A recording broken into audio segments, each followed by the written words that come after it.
자, 오늘 10월인데 예비고일 설명회를 또 가을이 오니까 매년 하는 건데 또 시작하는 시즌이 됐네요. 저는 오늘 설명회를 진행할 이학원 원장이고요. 이름은 유원명입니다. 반갑습니다. 네. 오늘 설명회는 일단 제일 중요한 건 대입을 이해하는 거고요. 이제 대학 입시가 이제 어떻게 이루어진다라는 거를 지난번 설명하고 좀 더 다른 각도에서 이제 설명을 한번 드릴 거고, 그 얘기를 하다 보면 아주 자연스럽게 입시 이야기를 하다 보면 너무너무 자연스럽게 그래서 고등학교를 어딜 가야 되는 거구나, 이게 나와요.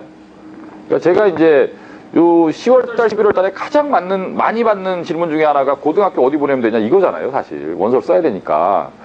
근데 이제 고등학교를 선택하는 기준은 다 다를 수 있죠. 이 아이가 좋은 대학을 갈 수 있는 그런 여건을 제공해주는 고등학교가 제 입장에서는 좋은 고등학교죠. 맞죠? 네, 그렇잖아요. 고등학교는 뭐 학창시절에 3년을 보내는 굉장히 중요한 경로이기도 하지만, 대입을 하는 사람의 입장에서는 고등학교는 이제 거쳐가는 길이기 때문에 대학 이후에 사회생활을 하는데 이 아이가 좋은 출발을 할 수 있도록 그 조건을 제공해주는 데가 좋은 고등학교다. 그래서 왜 그 고등학교를 가야 되는가가 이 설명을 하다 보면 저절로 그냥 설명이 될 겁니다. 그 다음에 이제 중3 아이들, 오늘 그 질문을, 오늘 상담했던 어머님들의 질문을 이렇게 또 쭉 받아보면 거의 그 중3 어머님들은 그런 질문을 많이 하세요. 뭐, 교재는 뭐 쓰나요? 뭐, 한 반에 몇 명이나요? 몇 명이 들어가나요? 이런 질문. 근데 이제 제가 아까도 오늘 상담 부모님한테, 어머님한테 그 말씀 드렸는데, 그런 건 정말 비본질적인 거고, 그 다음에 뭐, 영어는 뭘 가르치나요? 뭐, 수학은 어디까지 나갈 건가요? 그 대학을 간다라는 건 딱 한마디로 정리하면 학생이 똑똑해져야 가는 거예요. 그게 뭐 교재를 뭘 쓰냐가 중요한 게 아니라, 그래서 제가 입시를 바라보는 핵심 포인트는 어떻게 하면 학생을 또 똑똑하게 만들 거냐. 엄마가 아니라, 엄마가 할 수 있는 일은 지금도 뭐 별로 없죠, 사실. 슬슬 말을 안 듣죠? 슬슬이 아니라 아예 안 듣나요? 이제 말을 안 들을 때가 됐으니까. 그래서 이제 엄마가 할 수 있는 일은 사실 별로 없고, 학생의 이제 그 인지, 코그니션이라고 하는데, 이제 자기가 이제 인지를 해야 되는 거죠. 내가 어떤 상황이고, 내 미래를 내가 어떻게 그려나갈 건가에 대해서 학생이 주도적으로 생각을 하게 만드는 거. 이게 가장 중요한 포인트. 그 다음에 이제 대입에 필요한 여러 가지 능력들이 있는데, 제일 중요한 건 대학은 어떤 학생을 뽑느냐. 영어 수학을 잘하는 학생을 뽑는 게 아니고, 대학은 대학에서 가르칠 수 있는 아이를 뽑는 거예요. 너무 당연한 얘기잖아요. 그래서 우리가 올해는 12월이지만 그때 보는 시험을 수능이라고 부르잖아요. 수능이 뭐의 약자인지 아세요? 그때 수학이 뭐예요? Mathematics? 수학? 그게 아니라, 그렇죠. 학문을 받아들일 수 있는 능력이 있는가를 평가해보겠다. 이게 수학능력 시험이고, 수학능력을 갖다가 딱 한마디로 정의해라 그러면 그건 문해력이에요. 문해력이라는 건 이제 영어로 리터러시라고 하는데, 그러니까 사람의 말을 듣고 이해할 수 있는 능력, 그 다음에 글을 보고 이해할 수 있는 능력, 사실적으로 이해하고 비판적으로 이해하고, 이런 능력을 갖추고 있는가를 평가하는 게 신입생을 선발하는 1번 기준인 거죠. 그런 능력을 갖춰줘야 되는 거예요, 애들한테. 근데 이게 단기간에 안 돼요. 무슨 방학 특강, 윈터스쿨 이런 걸로 되지 않아요, 이런 거는. 그럼 어떻게 해야 되냐면, 여기서 이제 문해력, 읽고 쓸 줄 아는 능력이라는 것은 이과까지 확장을 시킨다면 비율을 보고 이해할 수 있는 능력도 되고, 그 다음에 어떤 수학적인 그 문제가 있을 때 그 문제를 갖다가 이해하고 그 문제를 해결할 수 있는 능력도 다 포함하는 거죠. 그러니까 이과적인 문해력도 문과적인 문해력도 단기간에는 절대 만들어지지 않아요. 그래서 저희는 윈터스쿨만 오겠다 그러면 오지 말라 그래요. 방학 특강 언제 하나요? 특강 이런 거 안 해요, 저희는. 그런 식으로 되지 않아요, 입시는 절대. 이게 무슨 마법의 강인가요? 6주 들으면은 내가 갑자기 1등급이 되고 이런 일 생기지 않거든요, 절대. 아이들을 대학을 보낸다는 건 굉장히 이제 긴 여정이고, 그 여정 속에서 학생들한테 길러줘야 되는 기반 능력들, 자, 이런 것들이 어떻게 대학 입시에서 작용을 하고, 그런 것들을 길러주려면 어떻게 해야 하는가. 그것이 이제 우리의 대책이겠죠? 입시를 이해하고, 고등학교를 선택하고, 어떻게 입시를 준비해야 되는가. 이런 스토리를 갖고 설명을 한번 진행을 해보도록 하겠습니다. 먼저, 자, 대학 입시 핵심은 뭐냐. 자, 대학을 간다라는 건 내가 원서를 내고 대학에서 날 뽑아야 되는 거죠. 우리 애가 아무리 똑똑해도 원서를 안 내면 우리 애가 누군지 몰라요. 너무 당연한 거잖아요. 원서를 내야 되는 거예요. 그래서 입시 핵심은 뭐냐 하면 내가 쓸 수 있는 원서를 확보하는 겁니다. 그렇죠? 그러니까 대학에서 그 대학마다 오늘 제가 이제 요강은 딱 세 학교만 할 건데 원래 예비고일 설명회는 요강을 막 대학별로 하면 부모님들 별로 안 좋아해요. 지금 꿈이 크잖아요. 그죠? 꿈이 크고 저도 이제 중3 아이들을 만날 때는 그 최대 가능성의 원칙. 이 아이가 어디까지 올라갈지 아무도 모른다. 아이들의 미래는 모르는 거니까. 어른들이 스스로 이제 아이의 한계를 제한하기 시작하고 너는 안 돼. 이렇게 가기 시작하면 그 아이가 더 성장할 수 있는 아이도 못 클 수 있기 때문에 그런 거잖아요. 저기 우리 또 현희 어머님 오셨는데 멀리서 용산에서 오셨는데 현희 어머니 저희 학원에 애들을 그 2명을 보내셨고 이제 지금 셋째가 중3인 거죠 지금. 그런 거죠. 예. 네, 근데 이제 그 형이 준이인데 준이가 서울대를 갔거든요. 근데 이제 기분 좋지 옛날 일이지만. 근데 어머님도 아마 중3 때 준이가 저희 학원에 왔을 때 준이가 서울대 갈 거라 생각 안 하셨을 거예요 아마. 모르죠. 뭐 마음속으로 말씀 안 하셨는지 모르겠지만 어떤 애가 어느 대학을 갈지는 정말 아무도 몰라요. 정말 아무도 모르는 거예요. 그래서 항상 학생을 바라볼 때는 최대 가능성의 원칙을 보고 이 아이가 쓸 수 있는 그 원서의 어떤 종류를 얼마나 많이 확보해 줄 건가를 모든 가능성을 다 열어놓고 그렇게 바라봐야 되는 거죠. 이해 가시죠? 그래서 입시 핵심이 뭐냐 하면 내가 지원할 수 있는 가능 전형을 확보해라 이겁니다. 그냥 두리뭉실하게 공부 열심히 해라 이런 거 아니고요. 뭐 영어 수학 열심히 해라 이런 게 아니라 그래서 서울대에 뭐 무슨 지역 균형이 있고 서울대 일반 전형이 있고 서울대 정시가 있고 연대 뭐 학교 추천 전형이 있고 뭐 활동 수행 전형이 있고 뭐 그다음에 고대에 뭐 무슨 전형 뭐 좀 이따 다 보여드릴 텐데 그런 전형 중에서 구체적으로 우리 애가 어떤 전형에 원서를 낼 수 있게 만드느냐. 수시 원서 몇 장 쓰죠? 6장 쓰죠. 그러면 6장만 갖고 가는 아이하고 내가 쓸 수 있는 게 한 20장 있는 게 20장. 20장 중에서 그 중에서 그냥 나한테 유리한 걸 이렇게 선택하는 아이. 누가 유리할 거는 뭐 불을 보듯 뻔하잖아요. 너무 당연한 거잖아요. 그래서 지원 가능한 전형을 확보해라. 이게 포인트예요. 입시 핵심은. 그래서 로드맵을 짠다라는 건 결국 이 아이가 쓸 수 있는 그런 전형을 중3 때부터 하나씩 만들어가는 거죠. 그렇죠? 가다 보면 저절로 줄어들어요. 뭐 예를 들면 학교 생활은 잘하고 내신은 잘하는데 수능이 안 나온다. 그럼 정시 전형이 사라지는 거고. 그렇겠죠. 내신이 안 나오면 교과 전형이 사라지는 거고. 뭐 이런 식으로. 그러니까 의도와 상관없이 조금씩 사라지니까 그걸 사라지지 않게 만들고 가능한 한 이 아이가 원할 수 있는 전형을 많이 확보하는 것. 이게 이제 입시를 준비하는 과정이거든요. 그러려면 아이들의 로드맵을 짜는 사람은 제일 먼저 뭐를 알아야 되냐면 입시를 정확하게 알아야 돼요. 전형을 알아야 돼요. 전형을. 이 전형이 도대체 어떤 애를 뽑는 전형이고 어떤 요건을 맞추면 그 전형에서 합격할 수 있는가를 이해하지 못하면 로드맵을 짤 수가 없는 거예요. 그래서 원서를 쓰는 사람이 마지막에 그 아이의 전형을 준비시켜서 6장을 추리는 원서를 쓰는 사람이 그 아이의 3년 동안의 공부를 설계를 해야 되는 거예요. 그렇겠죠? 설계는 다른 사람이, 원서는 다른 사람이 있으면 이건 문제가 생기는 거잖아요. 그래서 저희하고는 사실 뭐 부모님들한테 선택권을 뭐 이렇게 상의를 하지만 약간은 학원이 이 아이가 이 수업을 들었다 저 수업을 들었다 저희가 정하죠. 왜 그래야 되는지는 설명은 드리지만 거의 저희가 정해요. 이렇게 하는 게 맞다, 이렇게 하는 게 맞다, 이렇게 하는 게 맞다. 예, 그리고 처음에는 부모님한테 설명을 드리고 나중에는 학생이랑 얘기를 하고. 그래서 부모님은 사실은 별로 할 일이 없는 거예요. 학생이 이해하는 게 가장 중요하기 때문에 학생이 알아야 돼. 내가 이 수업을 왜 듣는지, 내가 어떤 전형의 원서를 넣기 위해서 이 수업이 필요한지를 아이가 이해했을 때 그 수업에 열심히 참여하게 되고 그 수업의 성과를 얻어내게 되고 그럴 거잖아요. 그렇죠. 그래서 약간은 부모님이 소외되는 그런 느낌도 있지만 사실은 좋은 거죠. 어머님들이 제일 좋아하는 건 사실 아이고 우리 애는 뭐 내가 신경도 안 썼는데 알아서 서울대 가던데 뭐 이게 제일 좋은 거잖아요. 그죠? 근데 그게 이제 마음이 불안하니까 그걸 못하니까 계속 이렇게 관여하고 싶고 참견하고 뭐 이런 거예요. 애가 주도적으로 할 수 있으면 제일 좋은 건데. 그래서 지원 가능 전형을 확보한다라는 게 지금 이제 우리나라의 입시는 뭐 특기자는 오늘 설명을 안 하겠습니다. 뭐 명수가 많이 줄어서 지금 우리나라의 입시는 이제 4가지가 있는 거죠. 이제 교과 전형이라는 게 있는 거고요. 학생부 교과 전형이라는 게 있는 거고 학생부 교과 전형이라는 건 100%는 아니지만 거의 100%에 가깝게 내신으로 가는 거죠. 좀 이따 보여드리겠지만 이 교과 전형은 거의 모든 대학이 고등학교에 추천권을 줍니다. 학교에서 추천해라. 몇 프로 이내에서 추천해라.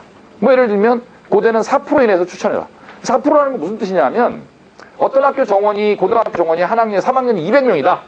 그러면 4% 곱하면 8명이잖아요. 그러니까 그 학교에 8장의 추천권을 고대가 준 거예요. 그러면 학교에서는 어떤 애를 추천할까요? 당연히. 교과니까.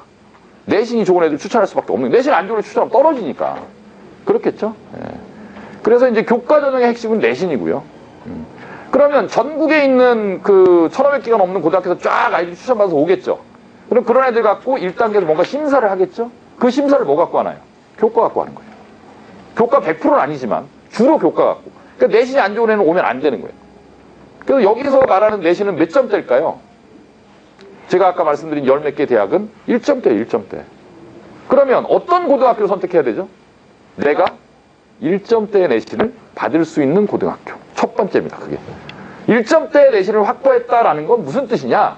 이미 어머님들이 이름하는 소위 2호선에서 해결할 수 있는 그 대학은 간 거다라는 뜻입니다. 이미. 특별한 실수가 없는 한. 우리 관악구장에서 누가 분 계신데 어쨌든 우리 동네에서 1점대 내신을 확보했다. 저희 학원 다니고 있는 아이들이면 서울대, 연대, 고대, 성황대, 성대, 한대, 중대, 이대, 경희대 뭐 요 안에는 이미 간 거예요. 이미 붙은 거예요, 그거는. 그러니까 일단 교과 전형이라는 것도 버릴 카드가 전혀 아니고 내가 교과 전형에서 원서를 낼 수, 즉 추천권을 받을 수 있는 고대 기준 8명 안에 들 수 있는 연대 기준 5%거든요. 그 안에 들 수 있는 아니면 사실 10% 안에만 들어도 이따 또 다른 대학도 보여드릴 텐데 그런 10% 안에만 들을 수 있는 내신으로 그런 학교를 추천권을 확보하게 해서 일단 가는 거죠, 무조건. 예. 근데 두 번째 전형은 학종인데 학종도 당연히 뭐가 좋아야 되죠? 내신이 좋아야죠. 내신이 좋아야죠. 그리고 아시겠지만 지금 우리가 한 최근 2년 사이에 좀 시끄러운 일이 너무 많았죠. 엄마가 아빠가 높은 사람이라는 것 때문에 아이가 좋은 대학을 가고 막 이런 거에 대한 그 공정성의 위기, 그 다음에 이런 그 형평성이 무너지는 그런 위기감 이런 것들 때문에 학종에서 소위 말하는 그 뭔가 비용이 많이 들어가거나 따로 준비를 해야 되는 요소들이 지금 다 없어지고 있죠. 자율 동아리 없어지죠. 수상 경력, 우리 중3 애들은 자율 동아리 다 없어지죠. 수상 경력 기재 하나도 안 되죠. 그렇죠?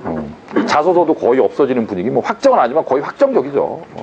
자소서도 거의 없어지는 분위기. 그래서 이제 학종은 뭐가 중심이 될 수밖에 없느냐?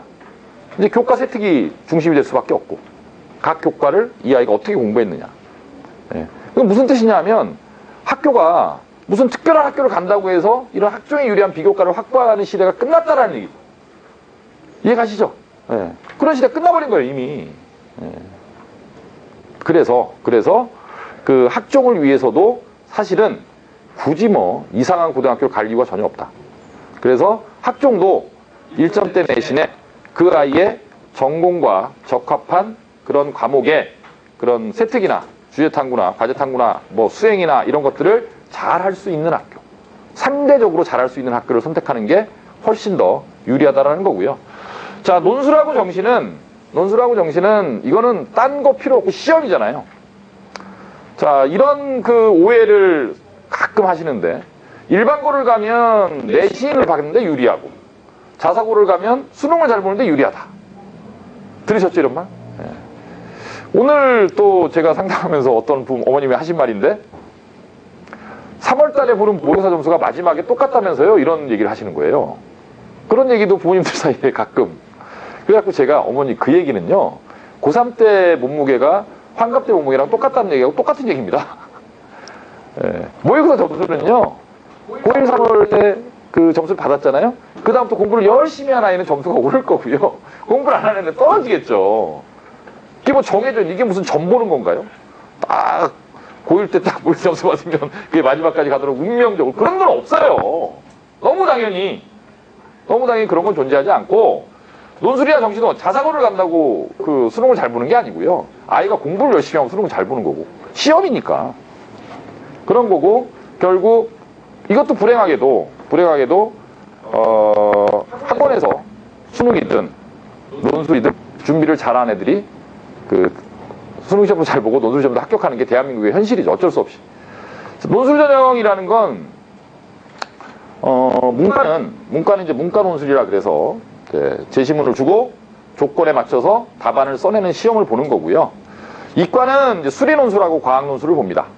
대부분의 대학은 수리 논술을 보고 일부 대학은 과학 논술을 보는데 이 일부 대학이 우리가 가고 싶어하는 대학이죠. 대표적인 데가 뭐 연대, 성대 뭐 이런 대학들인데 이 수리 논술, 과학 논술을 보는 건데 그 논술 전형은 대학들이 계속 이렇게 줄이라라고 이제 압박이 들어오는데 절대 포기를 안 해요. 서울대 고대 빼놓고 나머지 대학은 다 있습니다. 서울대 고대 빼놓고 연대, 성대, 한대, 중대, 뭐 이대, 경희대 다 우리가 가고 싶어하는 대학 논술 전형을 다 갖고 있어요.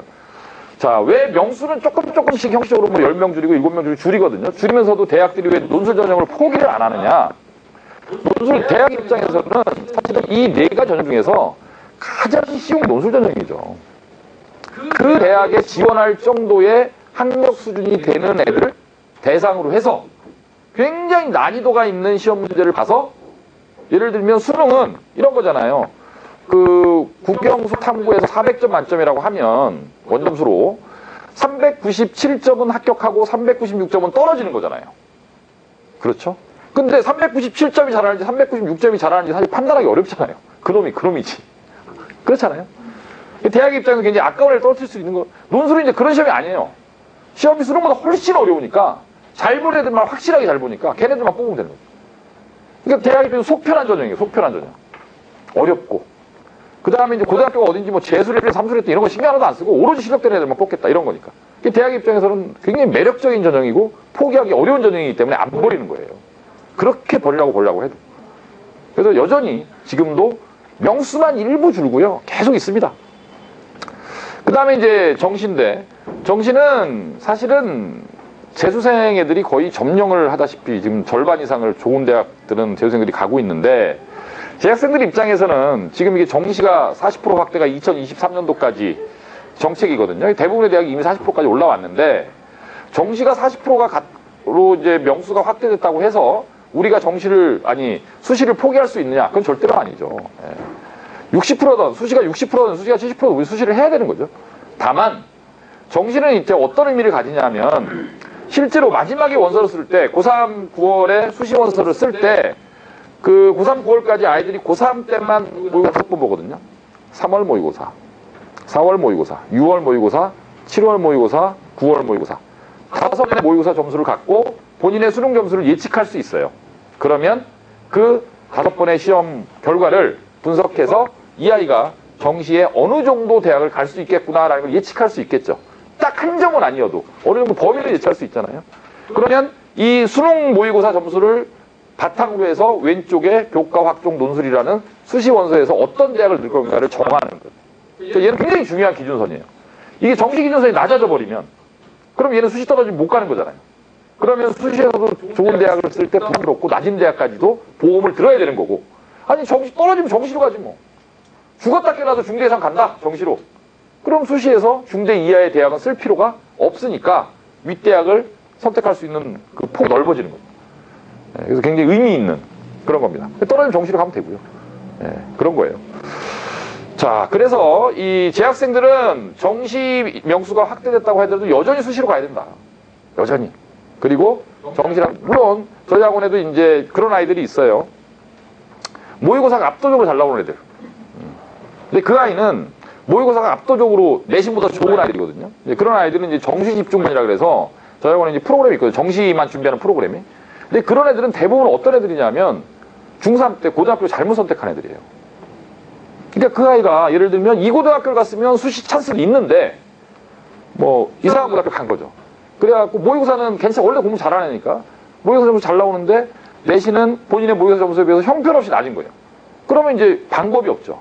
수시에서 내신이 안 좋은 순간 방법이 없기 때문에 그러면 이제 수능 올인해 이렇게 될 수밖에 없는 거고. 근데 문제는 수능을 올인하기 위해서는 수능 공부를 할 수 있는 시간이 확보돼야 되는 거잖아요. 재수생이랑 경쟁을 해야 되는데 재수생 애들은 학교 생활 안 하잖아요. 걔네들이 뭐 무슨 수행평가가 있습니까? 동아리 활동을 해야 됩니까? 무슨 봉사활동을 해야 됩니까? 오로지 공부를 하면 되는 거죠. 그런 애들이랑 그 수능에서 경쟁하려면 고2 정도부터 정시 준비를 하는 아이들이 교과나 학종을 거의 올인시키는 고등학교 너무 많아요. 이 동네는 특히. 그러니까 애가 학교 활동하느라고 공부할 시간이 없는 거예요. 이게 담임선생님도 다 아셔요. 얘가 모의고사는 1, 2등급 때가 나오는데 내신이 3점대 초반이야. 그러면 얘가 정시로 가더라도 뭐 10위권 대학을 무조건 가는 애인데 3점대 내신 갖고 그런 대학 원서 못 넣잖아요. 그럼 얘는 정시로 가야 돼. 알고 있어요. 그런데 얘가 지금 동아리 기장이야. 못 빼줘요. 얘가 학교에서 하는 활동들이 있어. 못 빼준다니까요. 그 담임선생님 어떻게 빼줘? 그러니까 처음 고등학교를 잘못 가면 막 꼬이는 거예요, 그게. 고등학교 선택이 정말 중요한 거예요. 완전히는 아니더라도 대충은 와 닿으시죠? 무슨 말인지. 그러니까 전형을 확보하기 위해서 고등학교를 가는 거지. 그냥 뭐 좋은 뭐 우리 애는 이과라서 과학 중점반이 좋은 고등학교인 것 같아. 이건 말도 안 되는 얘기거든요. 그게 중요한 게 아니라 그 고등학교 가서 어떤 전형으로 갈 건데 이게 중요한 거죠. 근데 그게 판단이 잘 안 되죠. 왜냐하면 부모님 입장에서는 많이 해봤자 2명 아니면 3명이잖아요. 셋째라고 하더라도. 그렇잖아요. 근데 그걸 갖고 그 정도의 어떤 경험을 갖고 우리 아이가 대략 어느 정도의 내신을 받을 거고 어떤 고등학교를 선택하는 게 우리 아이한테 그 전형을 갖다 확보할 수 있는 고등학교 일가를 판단하기란 정말 쉬운 게 아니에요. 그렇죠? 어려워요. 그래서 어떻게 해야 되는 거예요? 저한테 물어보세요. 저한테 그러라고 이제 저 같은 사람이 있는 건데 이제 물어보시면 아 어디 사시죠? 중학교 때 내신이 어느 정도죠? 아이가 스타일이 어떻죠? 상담하고 그 다음에 이제 그 아이의 어떤 전형을 갖다 이제 준비할 수 있는 가능성 같은 거를 아이랑 상담이나 성적을 통해서 분석한 다음에 그러면 여기 중에 하나 여기 써라 여기 써라 이렇게 되는 거거든요. 뭐 저희 학원 재원생들이 당연히 그런 상담 과정을 거치게 되고 아예 학생들 대상으로 설명회를 하거든요. 중3 학생 대상 설명회를 할 때 아이들한테 원리를 다 설명해 주죠. 자 이런 원리로 가면 되는데 그럼 너는 어디 있겠지 어디 있겠지 어디 있겠지 그럼 아이들이 이제 딱딱 아 네네 그럼 여기네 여기네 이렇게 설명하는 겁니다. 자 그래서 이 4가지 전형 중에서 지원 전형을 확보해라라는 게 이제 제일 중요한 거고요. 왜 오늘 뭔가 속을 계속 세게. 자 그래서 지금 이제 설명드린 대로 그 교과 전형, 학생부 종합 전형 이 2가지를 그 우리가 수시에 핵심이라고 보고 논술이나 정시는 고등학교가 어디냐는 별로 중요하지 않다. 예, 그래서 교과 전형이나 학종을 준비할 수 있는 그 고등학교를 교과나 학종을 준비하기에 좋은 그런 기반을 제공할 수 있는 고등학교를 그 선택하는 게 제1 기준이다. 이해하셨죠? 이 고등학교 선택 기준입니다. 자, 이건 이제 요강인데요. 제가 이제 그 첫 번째 페이지는 서울대 연대 고대의 수시가 어떻게 구성되어 있는가를 지금 이 보고 계신 자료는 2022년 요강입니다. 그러니까 현재 고2 아이들. 고2 아이들의 요강은 다는 발표 안 됐고요. 예비안만 발표가 돼 있는데 2024잖아요. 우리 아이들이 중3 아이들이 2024인데 2024의 그 입시가 어떤 모습을 가질 건가는 2020, 2021, 2022 계속 오면서 대학들이 조금씩 바꾸잖아요. 그 방향성을 읽으면 이제 보이는 거죠. 자, 서울대는 수시의 지역 규정과 일반 전형이라고 하는 2가지 형태의 전형을 갖고 있습니다. 그래서 이제 664명 많이 줄었죠. 정시를 늘리면서 많이 줄었는데 그 다음에 일반 전형이 처음에 거의 절반을 일반 전형으로 뽑아요. 그렇죠? 그러면 이제 지역 규정은 어떻게 가는 거냐 하면 좀 이따 말씀드리겠지만 이제 학교당 2명의 추천입니다. 네, 2명의 추천. 그 서울대를 가를 수 있는 어찌 보면 가장 쉬운 방법이기도 해요. 그러니까 학교당 2명이면 문과 1명, 이과 1명 이렇게 추천하겠죠. 웬만하면. 그러니까 문과 1등, 이과 1등을 하면 되는 거죠. 그렇죠? 우리 애는 해당 사항 없나요? 그건 모른다니까. 아까 제가 최대 가능성이 뭔지 모른다니까요. 일반 전형은 이거는 이제 학교별로 명수 제한이 없어요. 그러니까 지역 규정보다는 일반 전형이 경쟁률이 훨씬 더 높겠죠. 네, 훨씬 더 높을 거고. 이 전형의 구체적인 모습은 다음 장에서 다시 보여드리겠습니다. 그 다음에 이제 연대는 교과 전형이 있고요. 네, 이게 이제 학교에서 추천하는 전형이거든요. 그 다음에 이제 활동 수형이라 그래서 서울대 일반 전형이랑 유사하죠. 논술 전형이 연대는 아직도 살아있고, 특기자는 이제 그 극소수만 뽑는데 162명이니까 정말 작잖아요. 근데 이것도, 우리가 생각할 때는 특기자는 우리 애랑은 별로 상관이 없을 것 같다라고 생각할 수도 있지만, 예, 사실 특기자 전형을 가는데 특목고보다 일반고가 훨씬 유리해요. 왜 그럴까요? 2가지 관점에서 바라봐야 돼요. 첫 번째, 자, 대학의 입장에서는 특기자 전형이라고 명명된 전형에서 특목고 애들을 100% 뽑으면 문제가 생깁니다. 그래서 비율을 유지해야 돼요. 5대5, 6대4 이런 정도의 비율을 유지해야 되는데 특목고 아이들은 특기자 전형을 엄청나게 준비하는데 일반고 애들은 아무도 준비를 안 해요. 그러니까 뽑을 애가 없는 거예요, 일반고에. 그래서 저희 아이들이 연대 특기자 전형에 사실 굉장히 많이 붙었어요. 우리 저희 입시 실적에 보면 그 홈페이지에 들어가면 실적이 다 올라와 있는데 저희 애들이 뭐 지금 애들이 머릿속에 막 작년에 붙었고 재작년에 계속 붙었거든요. 근데 걔네들이 아이들한테 미안한 얘기인데 정말 전국적인 그런 그 경쟁 구도를 놓고 우리 아이들을 판단했을 때 연대 특기자에 얘가 뽑힐 정도의 아이인가는 저도 살짝 휘청일 때가 있어요. 근데 잘 붙어 애들이 이상하게. 그래서 제가 어느 날 아니 어떻게 이렇게 여기는 보내면 붙지? 이런 생각을 한 거죠. 그럼 이유가 뭘까를 분석을 해보니까 이게 경쟁률은 대학이 발표를 할 때 몇 대 몇이다 할 때 그게 특목고 몇 명이다 일반고 몇 명 이거 발표 안 하거든요. 그냥 합쳐서 몇 대 몇 이렇게 하는데 들여다보면 일반고에서 준비하는 애들이 오는 거예요. 근데 이제 합격생들 비율을 보면 특목고 애들이 60%는 절대로 안 넘어요. 60% 언더야. 40%는 일반고 뽑는 40% 이상은. 근데 이제 뽑을 애들이 없으니까. 뽑을 애들이 없다라기보다는 경쟁이 좀 덜 치열하니까. 그래서 명수가 우리가 이제 이 통계 숫자의 오류인데 논술이 346명 적어. 특기자는 162명 적어. 우리 애는 여기 해당 사항 없어. 이렇게 할 게 아니라는 거예요. 그렇게 접근하면 안 되고 얘가 할 수 있는 전형이 뭔가. 그런 관점에서 바라보다 보면 이제 할 수 있는 전형이 생각보다 많다. 그리고 너무 다행히도 그 일반고에서 이제 내신을 1점대를 위해서 준비를 하다 보면 이과 아이들은 고2, 고3 내신에서 이제 소위 말하는 이제 심화 과목들이 막 나오잖아요. 과학 과목들이 막 나오고 물화생지가 나오고 그다음에 미적이 나오고 기하가 나오고 막 이런 막 어려운 뒤에 나오는 공부를 막 하다 보면 저절로 수리논술 과목을 준비가 되고요.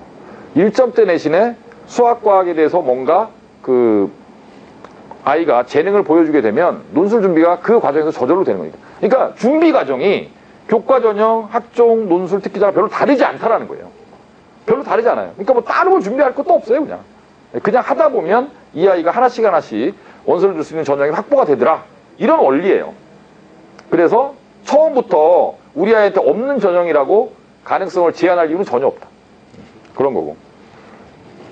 그 다음에 이제 고대는 이제 교과, 이것도 추천이고요. 그 다음에 학업우수, 그 다음에 계열적합. 이제 학업우수하고 계열적합으로 나눠지는 게 이제 다른 학교하고 조금 이게 다른데, 이 계열적합이 옛날 특기자입니다. 네, 계열적합인데, 이제 특기자 전형을 없애면서 이름만 학생부 계열적합이라고 바꾼 거고요. 그래서 특기자적인 요소가 굉장히 많이 살아있고, 네, 뭐 이런 거예요. 서울대 일반전형하고 고대 학생부 계열적합, 요런 데를 1단계를 통과하는 방법은 내신이 1점대면 되고요. 뭐 1.1, 1.2 아니어도 됩니다. 1.7, 1.8. 그 다음에 수학과학을 거의 1등급을 받으면 되고요. 그 다음에 고2 이후에 그 수학과학에서 뭔가 학교에서 세특에서 두드러질 만한 그런 기록들이 나와 있으면 거의 1단계는 통과해요. 그런데 이제 이런 전형들은 특기자 형태, 서울대 일반전형도 특기자 형태의 전형이라 이런 전형들은 2단계 시험이 굉장히 어려워요. 2단계 시험이. 그래서 그 2단계 시험을 붙어야 되는데 그러려면 그 수학과학 공부를 아주 열심히 해야 돼요. 수학과학 문제가 나오니까 이과는. 그런데 아까 말씀드린 대로 그 과정이 그냥 다른 전형을 공부하는 과정하고 준비하는 과정하고 크게 다르지 않기 때문에 그냥 하면 된다. 이런 뜻입니다. 자, 이제 그 다음에 서울대를 좀 자세하게 보겠습니다. 서울대 지규는 그 전형의 이런 그 뭐라 그럴까요? 발생 자체가, 목표 자체가 지역 균형이에요. 그래서 특정 고등학교에서 이렇게 서울대를 많이 가는 걸 막겠다라는 거죠. 그래서 전국적으로 골고루 뽑겠다. 이런 건데, 그러면서도 서울대가 이제 이걸 있는 거예요. 최저. 세계 2등급이라는 굉장히 높은 최저입니다, 이거. 그러니까 세계 2등급 그러면 뭐 그냥 1등급 따지고 2등급인데 맞출 수 있지 않겠어? 근데 실제로 지역 균형에서 그 이 최저를 못 맞춰서 떨어지는 애들이 굉장히 많아요. 특히 지방이면. 그러니까 전국에 있는 고등학교 다 추천을 하는데 수능 공부가 안 돼 있으니까. 예. 그래서 최저를 맞추는 게, 그래서 전국적으로 뽑겠다라고 말을 하지만 실제로 최저를 맞춘 애들 중에서 뽑는 것도 쉬운 문제는 아니다. 그런 거고요.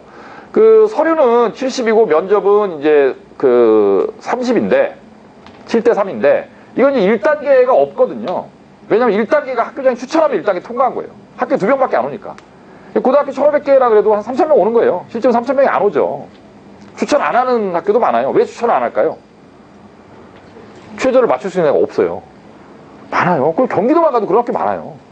좀만 가도 여기서 좀만 가도 그 제2경인 고속 미림여고에서 넘어가서 제2경인 타고 서해안 고속도로 타다 보면 오른쪽에 경기도잖아요. 거기만 가도 최저를 맞추는 애가 없는 학교가 굉장히 많아요. 못 맞춰요. 세계 2등급짜리가 없어요. 학교 한 명도. 그럼 추천해봤자 원서 쓰는 학생 입장에서는 학교에 추천해준다 그래도 내가 최저를 못 맞추면 날아가잖아요. 그게. 그러니까 쓸 이유가 없는 거죠. 그래서 어쨌든 1단계에서 서류가 통과했다. 우리 중3 애들이 생각해 봅시다. 학교 추천을 받았다는 얘기는 전교 1등이라는 얘기죠. 전교 1등을 한 아이들의 내신 포인트는 얼마일까요? 1.0, 1.1, 1.2, 1.3, 1.4 여기 안에 있겠죠. 1.5가 넘어가면 1등은 잘 안 되거든요. 그 안에 있겠죠. 그래 그 아이들의 세특은 어떨까요? 다 좋습니다. 그럼 1단계를 통과했다는 거는 서류에서는 그렇게 큰 차이가 나지 않는다라는 뜻이에요.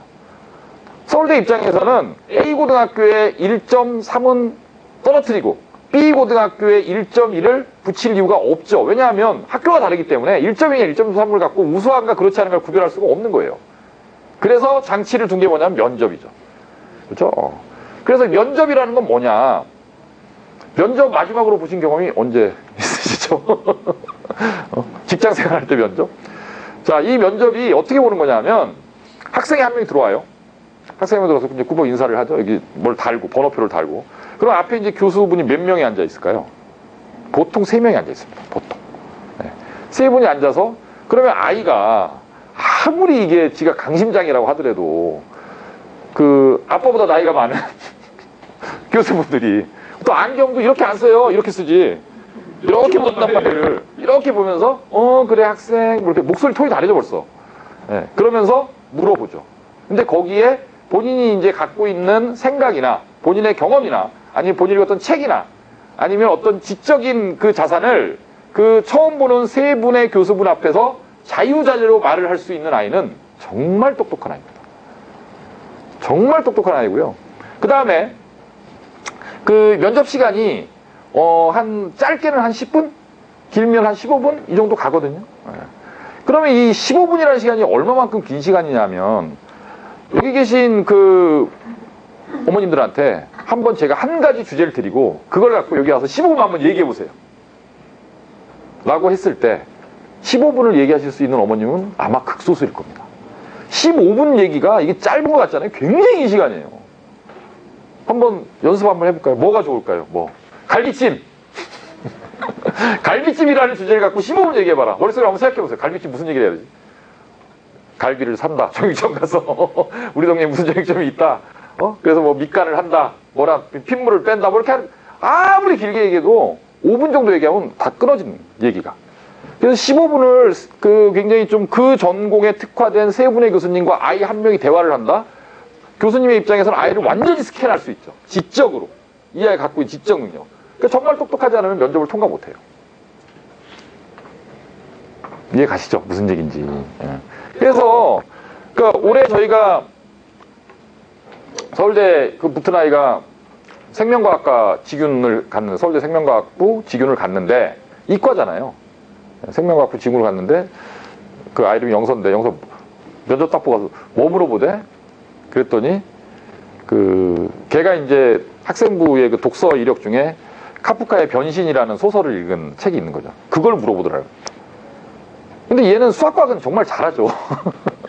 수학과학 정말 잘하는데 이과 애한테 그러니까 얘가 수학과학 잘한다는 걸 이미 알고 있는 거예요. 왜죠? 추천 받았잖아요. 네, 그리고 여기 문영여고에서 수학과학을 거의 딱 하나 빼고 다 1등급이거든요. 그리고 상이 이것저것 잔뜩 받았거든요. 이렇게 잘하는 애인 거예요 이미. 여기까지 왔어. 이게 이제 그거는 이제 안 물어봐도 이미 알고 있다. 그럼 이 아이가 수학과학 제외하고 대학에서 뭔가 수업을 들었을 때 얼마나 이해할 수 있는 능력을 갖고 있느냐. 문해력, 독서량. 그 다음에 그 책을 정말 학생부에 기록하기 위해서 읽었는지 본인이 정말 지적인 그런 욕구에서 읽었는지 이런 걸 평가하는 거죠. 그래서 이제 카프카의 다른 책도 읽은 거 있니? 막 이런 질문이 나오는 거죠. 그래서 거기서 대화가 이어지면 면접 시간이 점점 길어지는 거고 대화가 끊어지면 더 이상 할 얘기가 없으니까. 네. 그런 거예요. 그래서 이제 그러면 그 아이한테 이런 식의 면접을 준비시킬 수 있는 그 과정이 이게 뭐 2달, 3달 갖고 되겠냐라는 거예요. 잠깐의 상담 갖고 되겠냐는 그렇게 안 되죠. 아이와 끊임없이 얘기를 해야 되고, 물론 면접도 그 아이 학생부, 그 아이 자소서, 저희가 이제 학생부 전형 이런 학종이 됐든 아니면 교과 됐든 면접이 있는 전형에 면접 준비를 할 때는 저희가 1대1로 하거든요. 왜 1대1로 할 수밖에 없냐면 아이들마다 학생부가 다르잖아요. 그러면 그 학생부에서 문제를 뽑아내는 거예요. 예상 질문을 막 뽑아내고 확장, 유추. 그러니까 확장한다라는 것은 자, 이 학생부에 있는 내용 중에서 이런 질문이 나올 수 있다. 그럼 그 질문이 확장된다면 어디까지 갈 수 있는가? 계속 확장하는 거고. 그 다음에 요거와 비슷한 거를 다른 영역에서 물어볼 수 있으니까 유추하는 거고. 이런 걸로 한 아이당 적어도 100개 이상의 예상 질문을 만들어서 1대1로 계속 시뮬레이션을 해요. 시험 보러 가기 전에. 그게 저희들 면접 수업이거든요. 그러니까 좀 나쁘게 얘기하면 노가다죠, 노가다. 그러면 이제 한 아이당 100개의 문제를 뽑으려면 애들이 30명이면 3000개의 문제를 뽑아야 되는데, 근데 그것도 이제 한 10년 하다 보니까 많이 쌓여 있죠. 아, 이럴 때는 이 문제, 이럴 때는 이 문제. 가공해서 또 쓰고. 이렇게 되어 있는 거고요. 오늘 설명회를 뭔가, 계속 속을 새기고 있네요. 그 다음에 이제 서울대 이제 일반 전형은, 지규는 이제 학생부 기반의 그 전형인 거고, 서울대 일반 전형은, 1단계가 서류입니다. 1단계가 서류인데, 이건 학교장 추천이 아니라 명수 제한이 없다 그랬잖아요. 그 서류를 갖고 심사를 해요. 심사를 해서 보통 이제 2배수에서 3배수 사이를 선발하죠. 2배수, 3배수. 그러니까 서류가 괜찮은 아이들을. 그래서 이제 일단은 1단계를 통과해야 면접을 볼 수가 있으니까. 근데 이제 서울대의 이제 일반 전형의 면접은 이제 구술 면접이라 그래서 지규는 그냥 물어보는 거거든요. 말로. 근데 이제 일반 전형은 시험지를 줘요. 시험지를 딱 주고 그거를 갖다가 대기실에서 풀게 해요. 연습을 하게 한다는 거예요. 연습을. 그래서 연습을 하고 그걸 갖다가 이제 시험장에 들어가면 이렇게 교수분이 이렇게 앉아 계시고요. 여기 칠판이 있죠. 그럼 아이가 서서 여기다 이제 문제를 풀면서 설명을 하는 거예요. 수학 문제. 그러니까 딱 들어갔는데 대기실에서 이제 시험 대기실에서 문제를 받고 막 풀 거잖아요. 그 문제를 못 풀면 어떻게 되는 거죠? 떨어지는 거예요. 그 교수 앞에 쓰려고 3년을 준비했잖아요. 3년을 준비했는데 문제를 못 풀겠어. 그럼 떨어지는 거예요, 그냥. 정말 허망하죠. 물론 그냥 집에 가라고 얘기하진 않아요. 깜짝 뭐 어떻게 좀 들어갈 거죠, 처음에. 그래서 들어가면 애가 못 풀었으면 도와주세요, 교수님이. 아, 그거는 요렇게 한번 풀어보면 되지 않을까? 이렇게 힌트를 주는 거죠. 이어가 보라고. 그러면서 얘가 이제 얼마나 이제 거기서 확장할 수 있는가 능력을 보는데, 다 풀고 들어가면 그건 붙은 거고요. 이과는 뭐 사실 뭐 다 풀면 그냥 붙은 거예요. 뭐 어떻게 설명을 하겠네. 다 푸는 애가 없기 때문에. 네. 다 푸는 애가 없기 때문에. 그래서 이제 그 여기 자꾸 이 어머니 얘기를 하게 되는데, 준이가 서울대 갈 때도 걔도 일반 전형 갖고 갔는데, 그 시험 보러 와서 왔어요. 그래서 제가 물어봤어요. 준아 몇 문제 나왔대? 8문제 나왔대요. 예, 걔는 이제 전공이 지구과학이라 지구과학 문제가 8개가 나왔는데, 그 8개 중에서 몇 개 풀었어? 그랬더니 7개는 완벽하게 풀었고, 한 문제는 답은 냈는데 답은 맞는 것 같은데 과정에서 뭔가 미스가 있는지 모르겠는데 8개 다 풀었다. 그래갖고 제가 그 얘기 딱 듣고 축하해 그랬어요. 그 자리에서. 오늘 시험 보내야 돼. 발표 아직 안 났잖아요. 네, 축하해. 그냥 붙은 거예요. 왜냐하면 8개의 문제가 나오면 6개 이상 맞추면 무조건 합격. 4개나 5개 풀면 붙을 수도 있고 떨어질 수도 있고, 그 밑으로 풀면 붙을 확률이 거의 없고. 근데 이것도 이제 운이 좀 작용하겠죠. 문제가 쉬울 수도 있고 어려울 수도 있고. 근데 문제는 어렵다라고 생각하고 가야겠죠, 우리는. 그렇죠? 요액을 바랄 수는 없으니까. 그래서 이제 그 8개, 보통 5개에서 8개 문제가 나오는데, 뭐 큰 문제가 이제 3개 정도 나오고, 한 문제가 2개, 3개 이렇게 붙어 있어서 8문제 정도가 나오는데, 이제 그런 문제를 이제 주는 거예요, 아이한테. 아이한테 주고, 그 다음에 거기에서 이제 문제를 못 풀었으면 조금 도와주고, 풀었으면 더 확장해 주는데, 풀었는데 확장해 주는 건 사실 이미 붙은 애를 그냥 시간 좀 끌려고 더 물어보는 그런 거일 수도 있고요. 예. 이과는 이제 수학, 과학 이런 걸 물어보는 거고요. 문과는 뭘 물어보냐 하면, 과마다 다른데, 보통 이제 영어나 한자가 들어있어요. 그러니까 이제 무슨 경영학과다. 그러면 뭐 케이스를 줄 수 있겠죠. 뭐 예를 들면 애플과 삼성의 뭐 어떤 특허권 분쟁에 관한 얘기가 될 수도 있고, 코로나 시대에 뭐 글로벌 무역이 어떻게 갈 것 같냐. 이걸 갖다 케이스를 줄 수도 있고. 근데 이제 그런 게 영어 지문으로 돼 있는 거죠. 지문이. 그럼 그 영어 지문을 일단 해석을 못하면 집에 가야죠. 근데 그 지분이 수능보다 당연히 훨씬 어렵죠. 예, 훨씬 어렵고, 그래서 이제 문과생들은 일반 전형 준비하는 아이들은 사실 이게 고등학교 때만 이렇게 해서는 안 되고요. 첫 번째 갖춰야 되는 거는 이제 어마어마한 독서량. 문제를 이해하는 능력 자체가 굉장히 어렵기 때문에, 문제를 이해하는 그 단계부터 어렵기 때문에 엄청난 독서량, 배경 지식, 그 다음에 한자도 많이 해야 되고, 제시문에 한자가 나올 수도 있고, 그 다음에 영어로 나올 수도 있고, 영어도 잘해야 되고. 문과는 사실 정말 어렵습니다. 명수도 적은 데다가. 어쨌든 그런 식으로 뽑는다. 그 다음에 이제 지금은 이런저런 서류, 자소서, 추천서 이런 거 있는데, 뭐 2024 우리 아이들이 갈 때는 다 폐지될 예정이고요. 자소서도 폐지 예정입니다. 그 다음에 일반 전형은 이런 제가 아까 이게 특기자 전형이 이름이 바뀌고라고 말씀드렸는데, 이런 특기자류의 전형은 수능이 안 들어가요, 하나도.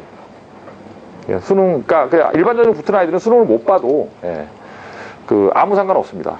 저희 학원에, 지금 이제 3학년쯤 됐나? 한 아이가 있는데, 걔는 이제 영주라는 단국고등학교 아이인데, 그 아이가, 수능 성적표, 제가 옛날에 설명할 때 걔 수능 성적표를 제가 오픈을 했었는데, 수학이 5등급? 영어가 3등급? 국어가 뭐 4등급? 그러니까 이 수능 성적을 보면 서울 경기가 불가능한. 예. 근데 걔가 서울대, 연대, 고대, 한대, 성대, 시립대 6장 다 붙었거든요. 예. 일반 전형의 매력이에요. 특기자 전형의 매력. 그런 매력이 있는 거죠. 수능을 못 봐도. 근데 걔가 그 정도로 수능이 망가진 애는 아니고요. 걔 왜 그런 수능 점수가 나왔냐면 여름방학 때 6월 정도 됐을 때 제가 얘기했어요. 영주야, 수능 공부 하지 마. 하지 마. 왜요? 너는 원서 다 이걸로 쓸 거야. 최저 없는 걸로만 다 쓸 거니까 수능 뭐 필요 없어. 떨어지면 어떡해요? 안 떨어져. 선생님은 어떻게 알아요? 야, 너 나 못 믿어? 무조건 붙어. 네. 무조건 붙으니까 6개에서 2개 이상은 무조건 붙어. 걱정하지 마. 다 붙었어요. 한 개도 안 빼놓고 다 붙어갖고 지금 잘 다니고 있습니다. 네. 대학교 잘 다니고 있고 그 아이 동생도 저희 학원 잘 다니고 있고 그래서 그 어머님은 아이를 2명을 저희 학원에 보내면서 제가 얼굴을 2번 뵀어요. 2번. 둘째가 고2니까 3년, 2년이니까 5년이잖아요. 저희 학원에 5년을 애를 보내고 있는 어머님인데 제가 얼굴을 딱 5년 동안 2번 봤습니다. 그래서 이제 제가 자주 드린 말씀인데 잘 되는 아이들의 공통점, 좋은 대학을 가는 아이들의 공통점은 엄마가 학원 안 온다. 전화도 안 하고. 근데 이게 무슨 뜻이냐? 전화하지 말라는 뜻이 아니라 궁금하면 전화해야죠. 근데 무슨 뜻이냐면 그만큼 학생이 저희 학원의 구조를 잘 이해하고 본인한테 필요한 그런 도움을 줄 수 있는 선생님들하고 소통이 원활하게 벌어지고 있기 때문에 엄마가 별로 여기 관여하지 않아도 되는 거예요. 그러니까 저희도 어머님들하고 얘기하는 시간보다는 학생하고 얘기하는 시간이 훨씬 더 많아야 되는 거고요.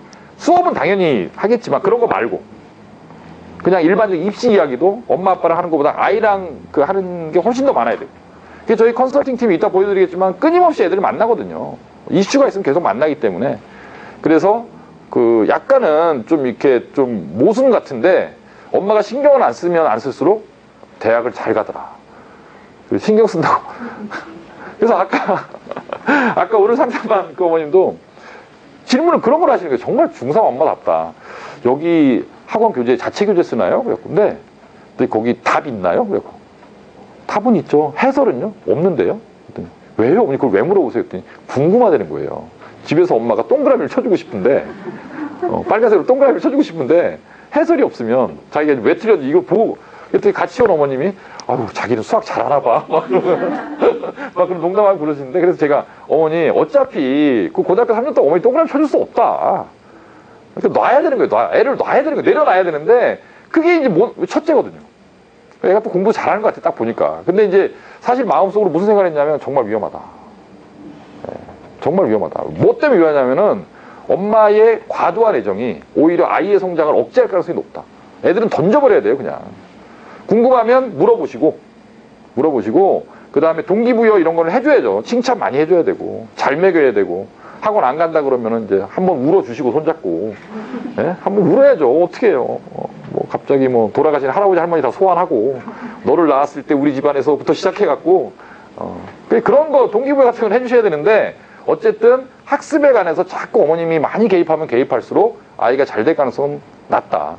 결국 본인이 자기 상황을 인식하고 본인이 판단하고 본인이 뭔가를 얻기 위해서 선생님들을 만나는 아이로 만들어야 된다. 그게 제일 중요하다. 오늘 여러 번 말씀드립니다. 자, 이제 연대는 교과 추천인데요. 이건 1단계가 여기 써 있잖아요. 이게 지금 5배수죠. 그러니까 무슨 뜻이냐면 어떤 학과에서 어떤 뭐 연대 경영학과에서 학생부 교과를 뭐 예를 들면 뭐 10명을 뽑는다. 그러면 1단계에서 이제 50명을 선발하는 거예요. 그리고 학교에서는 5% 정원의 5%에서 추천을 마음대로 하는 거고. 그런데 아무리 추천을 해봤자 1단계가 뭐예요? 교과잖아요, 교과. 교과 100%예요. 교과 100%니까 이거는 뭐 고등학교가 어디냐가 중요한 게 아니라 무조건 숫자거든요. 그러면 이제 아무리 5배수나 뽑는다고 하지만 5배수나 뽑는다니 커트라인이 얼마일까요? 1점대 극초반이죠. 1점대 초반이에요. 그래서 맥시멈 한 1.3 정도까지. 그러니까 이게 뭐 되게 쉬워 보이지만 굉장히 어려운 거죠. 교과가 안 되면 아예 탈락이고. 그 다음에 이제 활동 수용이 있는데, 이거 활동 수용 정통학종이에요. 정통학종인데 1단계 서류 100%. 그 다음에 국제형도 1단계 서류 100%. 이건 이제 그 특기자 형태의, 영어 특기자 형태의 그런 전형이고요. 이거는 이제 논외니까 이거는 좀 그거잖아요. 뭐 좀 말이 많은 그런 전형입니다. 이거 기업하고 이렇게 연계해서 하는 전형인데, 대학이 이렇게 막 기업이랑 자꾸 그래서 그런 걸 많이 만들잖아요. 자, 그래서 우리 일반고를 다니는 학생들의 입장에서는 교과 내신이 오면 지원 가능하죠. 자, 활동 수용 지원 가능하고 국제형 지원 가능합니다. 다 선택할 수 있습니다. 이것도 이제 오해예요. 어떤 오해냐면 학생부 교과 추천은 일반 공립을 위한 거고, 활동 수용은 자사고를 위한 거고, 국제형은 외고나 아니면 전국 단위 자사고를 위한 게 아닌가. 그건 완전한 오해입니다. 그렇지 않고요.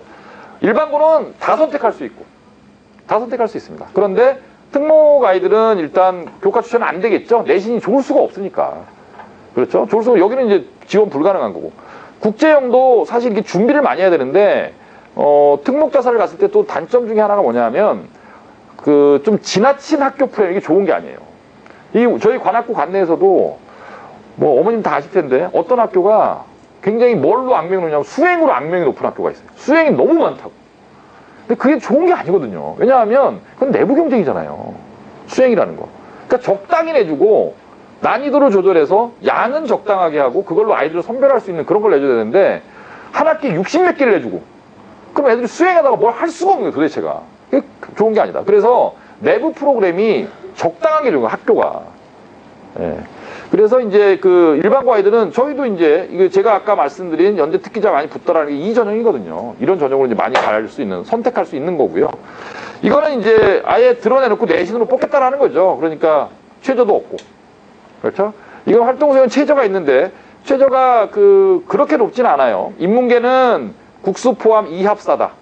그러니까 국어나 수학 하나가 껴야 되고. 그렇죠? 그 다음에 이제 2합사라는 건 두 개를 합쳐서 4등급 이내니까 2등급, 2등급, 1등급, 3등급 이렇게 되면 되는 거죠. 서울대보다 오히려 낮은 거. 자연계는 수학은 꼭 끼워야 되고 두 개 합쳐서 5등급이다. 그러니까 수학을 뭐 한 3등급 받고 뭐 다른 걸 한 2등급 받으면 되는 거니까 사실은 그렇게 빡빡한 그런 최저는 아닌 겁니다. 자, 그 다음에 이제 연대 논술이겠네요. 아까 말씀드린 대로 논술은 아무것도 없어요. 자, 오로지 시험만 갖고 보는 거기 때문에 이제 수학은 필수고요. 이과는, 문과는 이제 공통 인문하고 사회하고 이제 다른 문제가 나오긴 하는데, 이과는 수학은 필수고 과학은 학과 특성에 따라서 뭐 기계과학 가면 물리, 뭐 생명과학 가면 생명과학 이런 식으로 과학이 이제 지정이 되고, 그 다음에 이제 학생부가 들어가긴 하는데 학생부는 뭐 사실 큰 의미가 없고요. 점수를 안 넣으니까 오로지 논술만 갖고 수능 체제도 없기 때문에.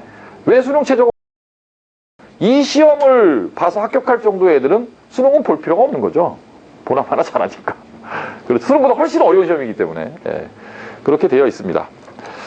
자, 이제 고대를 또 보겠습니다. 고대도 여기 보시면 학생부 이제 학교 추천이죠. 4% 이내에서 교과 80과 서류 20인데, 이때 서류라고 하는 건 우리 아이들이 대학 갈 때는 아까 말씀드린 대로 다른 비교과가 거의 들어갈 게 없기 때문에 사실 여기에서 이제 큰 의미는 뭐 없을 거라고 보고요.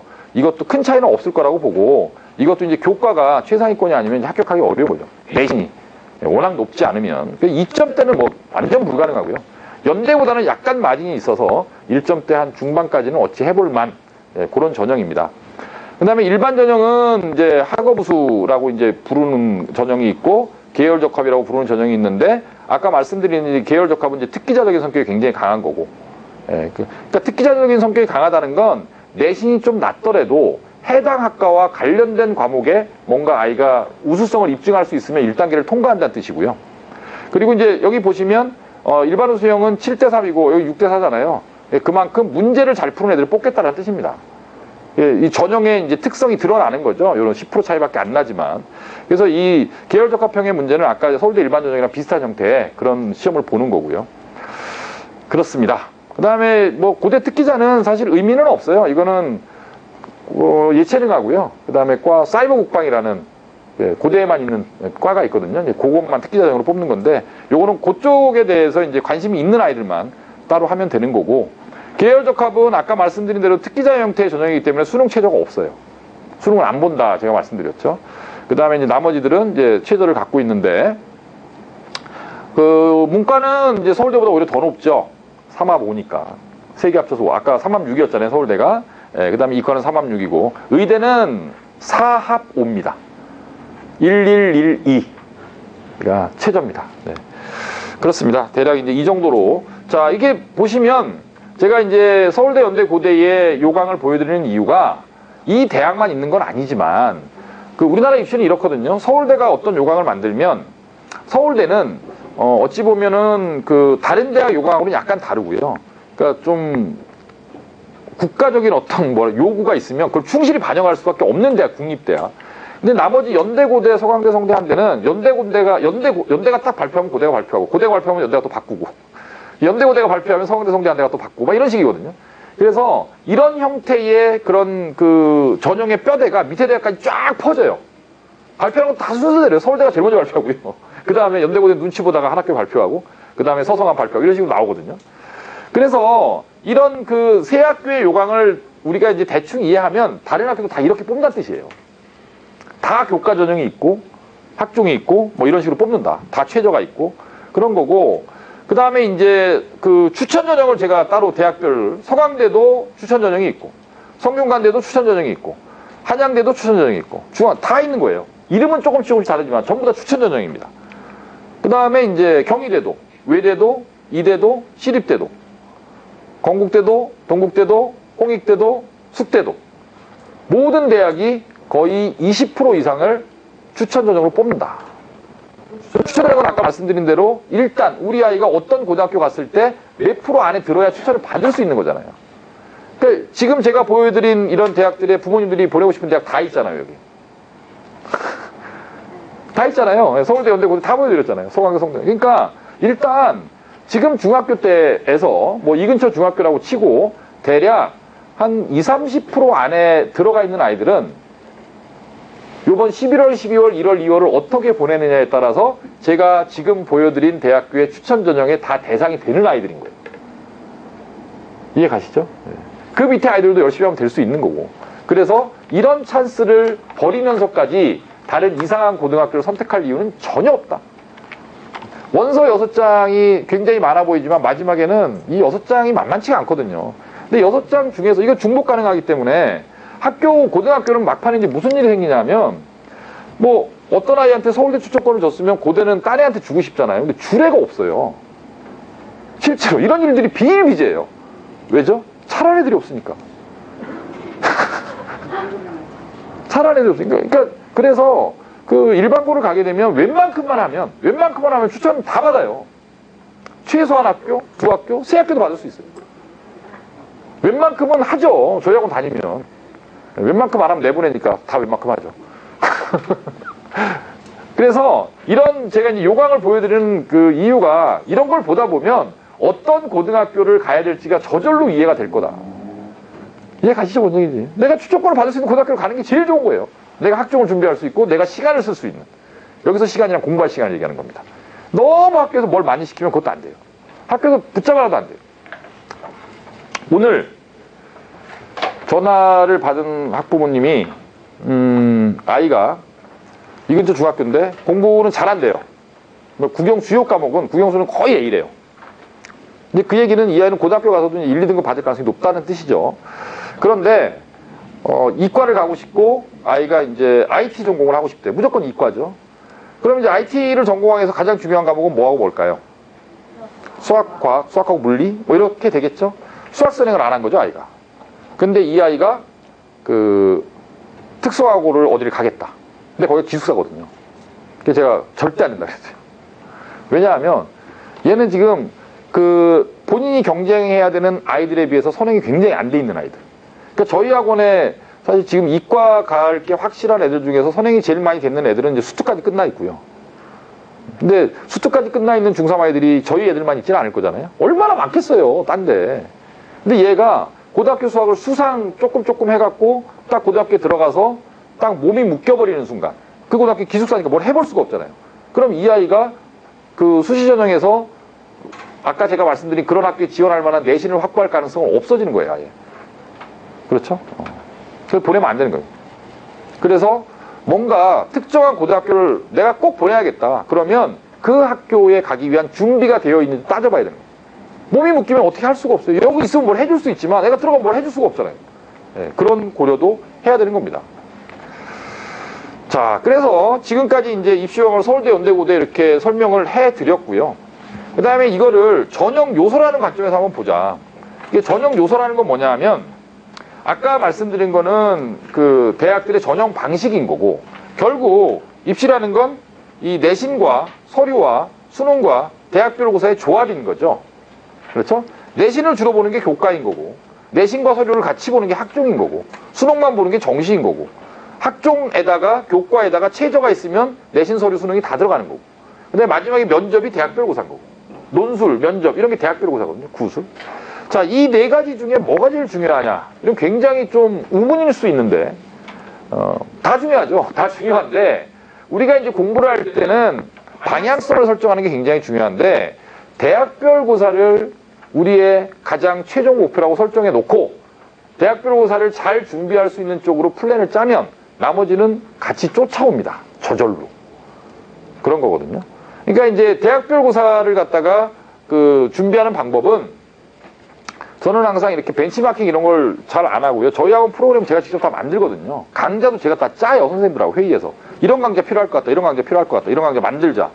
그래서 책도 직접 쓰고 컨텐츠 제작하면서 이제 강좌를 만들어내는데 대학별고사도 이게 트렌드가 있거든요. 트렌드가 있는데 그 대학별고사는 요즘 대학들은 참 고맙게도 다 오픈을 해줘요. 홈페이지에. 그래서 오늘 이제 부모님들도 오늘 설명회 들으시고 아, 오늘 들으니까 이제 대학별고사에 대한 관심이 생겼다. 그래서 집에 가셔서 각 대학 홈페이지 들어가시면 자료실, 입시 자료실 보면 면접 문제, 논술 문제 올라와 있거든요. 그걸 한번 보세요. 보면서 우리 딸, 우리 아들을 거기다 대입을 시켜보세요. 우리 애가 이거 풀 수 있을까? 물론 그럼 좀 좌절을 하시겠지만 아직 우리에게 3년이라는 시간이 있기 때문에 예. 대학별고사를 마지막에 딱 이제 우리 아이가 이 시험을 보기 위해서 1년 전쯤에 어디까지 가 있어야 되는가? 2년 전쯤에 어디까지 가 있어야 되는가? 지금 어디까지 와 있어야 되는가? 이걸 역순으로 플랜을 짜는 거죠. 그럼 이제 로드맵이 나오는 거예요. 아시겠죠? 뭔 얘기? 그러니까 어떤 아이가 아까 제가 연대 논술, 수리논술, 과학논술 이렇게 말씀드렸는데 어떤 아이가 마지막에 수리논술, 과학논술을 봐야 되는 애다 라고 대학별고사의 목표를 딱 설정을 하면 그러면 얘가 고2 겨울방학이죠. 고2 겨울방학 때까지 어디만큼 진도가 나가 있어야 하는가? 그러면 고2 때 거기까지 나가려면 고1 겨울방학 때까지는 어디까지 나가 있어야 되는가? 이런 게 정해지는 거잖아요. 역수를 짜는 거예요, 그렇게. 그러니까 대학별고사를 기준으로 설정을 하면 문과도 마찬가지죠. 만약에 이 아이가 무슨 연대나 고대에 이런 학생부 전형의 면접 시험이 이런 게 나왔는데 이런 질문을 받고 대답할 수 있는 아이로 키우려면 이 아이가 어떤 책을 얼마나 읽어야 하고 그 다음에 어떤 정도의 지적 수준을 쌓아서 교수랑 그런 주제에 대해서 얘기할 수 있을까 이런 거를 고민하다 보면 저절로 이 아이가 읽어야 되는 책들, 이 아이가 들어야 되는 수업 이런 게 정해지는 거예요. 그런 식으로 만드는 거예요, 강좌를. 네, 그런 식으로 만들고 그러면 대학별고사를 이제 보려면 대학에 가야 되잖아요. 교수분을 만나려면 얼굴을 보려면 이제 앞에 게 필요한 거죠. 이런 것들이. 그렇죠? 그래서 이제 그런 것들을 만들려면 어떻게 되는 근데 사실 이과 아이들의 공부라는 건 그 수학과학이 80% 이상이거든요. 그 수학과학을 잡아놓으면 나머지는 사실 그렇게 어렵지 않거든요. 이제 문과는 사실 뭐 특정 과목이 중요하다면 골고루 잘해야 되는데 문과는 제일 중요한 게 독서량이고 이과는 수학과학이고 그러니까 지금 뭐 계열이 통합됐네 뭐 어쩌네 뭐 이런 말들을 많이 하는데 그건 사실 말도 안 되는 얘기고, 예, 자연계 입시와 인문계 입시는 완전히 달라요. 완전히 다릅니다. 이과 애들은 수학과 못하면 아무런 힘을 쓸 수 없고요. 힘을 쓸 수가 없어요. 내신도 수학과, 세특도 수학과, 그 다음에 수능도 수학, 수학과 정시도 가중치를 많이 두고, 아까 제가 수학 포함 뭐 이렇게 하잖아요. 그 수학과를 못하면 최저도 못 맞추고, 정시도 안 돼요. 그죠? 대학별고사도. 면접도 수학과, 논술도 수학과. 그러니까 이과는 수학과를 못하면 아무런 힘을 못 쓰는 거기 때문에, 수학과가 일단, 뭐 다른 게, 뭐 국어나 영어나 이런 게 뭐 감기, 피부병 이런 거라면, 수학은 심장, 순환계, 그 다음에 과학은 위, 장, 소화계. 사람이 피부병이야 좀 긁으면 되는데, 사람이 이 순환계하고 피가 안 돌고 소화가 되면 죽잖아요. 그렇죠? 그러니까 그런 것들을 잡아놓지 않으면 이과는 이제 성공 가능성이 없는 거예요. 그래서 제가 아까 그런 오늘 상담한 그 부모님의 예를 들어서 지금 그런 거 할 때가 아니라 빨리 와서 수학 선생님부터 해야 된다. 안 돼 있으면 빨리 해야 된다, 빨리. 10월 한 달, 10월부터 11월 달까지 기말고사 준비 이런 거 하지 말고, 기말고사 잘 보면 무슨 일이 생기나요? 중3 기말고사 잘 보면? 기분이 좋은가요? 저는 남서울중학교를 나왔는데, 중학교 때 공부를 곧잘 했었거든요. 잘했겠죠. 네, 잘했겠죠. 근데, 졸업할 때 시계를 주는 거예요. 앞에 나와갖고. 얼마나 자랑스러웠겠어요. 졸업생들이 다 있는데. 저희가 16반이었는데, 한 반에 60명씩, 960명이 졸업을 했는데, 1반부터 8반까지가 여자, 9반부터 16반까지가 남자. 이랬었는데, 졸업할 때 그 영광이죠. 그 시계 지금 어딘지도 몰라요. 의미가 없다는 거죠. 그런데 제가 이제 그때 좀 까불락거리고 중학교 공부 좀 잘했다고, 그 겨울을, 중3 겨울을 제가 완전히 놀아버린 거예요. 그리고 고등학교 딱 갔죠. 고등학교를 갔는데, 저희 때만 해도, 난강고등학교를 갔는데, 그 3월 달에 지금 아이들이 보는 모의고사 형태 같은 그런 시험을 본 거예요. 국영수 시험을 학교에서. 근데 수학을 시험을 봤는데 40몇 점 맞은 거예요, 제가. 정말 깜짝 놀란 거죠. 100점 만점에. 그래갖고, 이게 어떻게 된 일인가 하고 봤더니, 옆에 애들 봤더니 애들이 겨울에 고등학교를 다 공부해갖고 온 거예요, 세상에. 그래서 제가 화가 나는 거죠. 반칙이다. 야, 같이 출발해야지. 미리 해오는 게 어딨어. 초반 바보 되는 거죠. 그래서 제가 그날 뭘 했냐 하면, 너무 슬퍼. 자존심이 너무 상해서. 공부를 지그다 내놓고 자존심이 상해. 그럼 뭐해. 막 눈물이 나오려고. 너무, 그런, 내가 이렇게 그 학교에서 좀 인정받고 그런 학생이었는데 자존감이 막 무너지는 거예요. 그래갖고 내려오면서, 난강고등학교에서 쭉 걸어 내려오면서 이발소 가서 삭발해주고, 아버지, 그때 저희 아버님 회사에 전화 걸어가. 올 때 연습장 100권만 사다 줘. 연습장 100권만. 그래갖고 아버지, 왜? 그러면 수학 공부하려고. 그래갖고 이제 그때 제가 이제 마음 먹은 게 연습장을 딱 접어갖고 이렇게 종이가 스프링 있으면 딱 접어갖고 이제 푸는 거죠. 그래갖고 딱 결심을 한 게 하루에 100문제를 풀지 않으면 잠을 자지 않겠다. 결심을 하고 3개월을 지켰어요, 그거를. 그리고 이제 그 여름방학 하기 전에 시험을 봤는데 그때 다시 이제 제 위치로 이제 복구를 했는데, 그래서 저희 학원 아이들이 100문제 풀기를 하는 겁니다. 저의 경험에 바탕으로. 그래서 저희는 연습장을 한 번 만들 때 10,000권 이렇게 만들어요. 주문을 해서. 애들이 연습장을, 그게 보통 그 연습장 사러 가면 한 3, 4천 원 하거든요. 근데 저희 10,000원에 우리는 많이 만드니까 싸게. 그래서 10,000원에 4권씩 줘요. 그 4권 푸는데 애들이 이제 11월 달부터 풀기 시작하면 금방 4권 다 써요. 하루 종일 하루에 100문제 푸니까. 하루에 100개를 풀려면 제가 이제 제 몸으로 체득한 건데, 하루에 100개를 풀려면, 학교에서 20, 30개를 풀고 와야 잠을 잘 수가 있어요. 학교에서 20, 30개를 어떻게 푸냐 하면, 딱 가서 딱 앉으면 푸는 거예요. 선생님이 아직 안 들어오셨잖아요. 조회하러. 그럼 풀고. 그래서 조회하고 담임선생님 나가시면 1교시 선생님 들어오시기 전에 또 시간 있잖아요. 또 푸는 거예요. 1교시 끝나고 또 풀고, 2교시 끝나고 풀고, 점심시간에 밥 먹고 또 풀고. 그러면 쉬는 시간, 점심시간에만 풀어도 20, 30개 풀거든요. 그럼 집에 가서 또 풀고. 그래서 100개를 채워야 잠을 자고. 한 달에 3,000개, 3개월에 9,000개. 그리고 고등학교 수학 9,000개쯤 풀면 별로 두려운 거 없습니다. 그다음부터는. 애들한테 그런 경험을 해주고 느끼게 하고 싶어요. 우리 아이들이 1월달, 2월달은 오롯이 100개씩 풀거든요. 아침에 8시 50분부터 밤 10시까지 13시간 동안 학원에 있으면서 100개씩 푸니까. 월화수목금토일. 그럼 한 달이면 3,000개를 푸는 거죠. 두 달이니까 6,000개를 푸는 거고요. 대략 11월, 12월에 한 3, 4,000개를 풀거든요. 그러니까 거의 10,000문제 정도를 풀고 고등학교를 들어갈 수 있는 거예요. 애들한테 설명할 때 이런 얘기를 하는 거예요.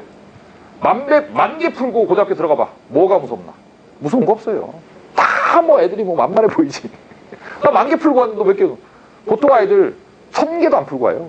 지금 우리 애들 집에서 뭐 하고 있어요? 1,000개 푸나요? 1,000개가 아니라 하루에 맨날 5, 60 문제 푸나요, 아이들이? 숙제 있으면 간신히 해나가는 정도. 그것도 안 해가고 막 이런 거잖아요, 지금. 그잖아요. 그러니까 애들은 절대 전국 1등도 집에서 알아서 할 거라고 믿으면 안 돼요. 절대 안 합니다. 제가 문영요가인데 이슬이라고 저기 현대시장 근처에 저희 집 근처에 살던 아이인데 걔가 저희학원 다닐 때 별명이 탱크였어요. 그게 어떤 애냐면 일요일날 저희가 12시 50분까지 등원하게 하거든요. 왜냐면 일요일 오전에는 뭐 종교 모임도 가야 되고 교회도 가야 되고 애들 뭐 이발도 해야 되고 그러잖아요. 그래서 그 아이들한테 12시 50분까지 오게 하는데 얘는 일요일날 9시에 오는 애. 말을 안 하는데 지가 알아서 와요. 9시에 9시에 와서 딱 앉으면 12시까지 3시간 동안 한 번도 안 일어나요. 공부에. 그래서 별명이 탱크예요. 그냥 진격 앞으로예요. 얘는 항상. 그래서 이제 이슬이가 결과적으로는 이제 서울대 수학교육과를 갔는데 걔는 수학선생님 하는 게 꿈이었거든요. 특기자 전형으로 갔는데 일반 전형으로 갔는데 제가 물어봤어요. 이슬이 대학 간 다음에 이슬아 너 이 3년 동안 학원 다니면서 저희 학원에 여러 가지 프로그램이 있잖아요. 뭐 국어 수업, 영어 수업, 수학 수업, 과학 수업, 컨설팅, 그 다음에 뭐 무슨 비교과 뭐 관리라든가 대회 준비라든가 뭐 여러 가지 프로그램이 있는데 별무반, 그 다음에 뭐 이런 너 그 중에서 너한테 뭐가 제일 도움이 됐니?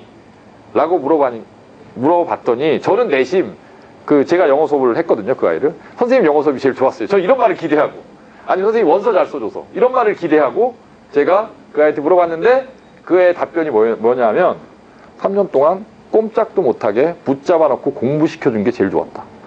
그러니까 그렇게 정말 자기주도적이고 열심히 하고 별명이 탱크라고 불렸던 아이도 끊임없이 놀고 싶었던 거예요. 마음속에서는 참았던 거죠. 근데 이제 딱 틀을 만들어 그 공부하는 틀을 월요일부터 일요일까지 어떻게 공부해야 되는 걸 만들어주니까 그 속에서 아이가 쭉 할 수 있었다는 거예요. 그게 가장 도움이 됐다.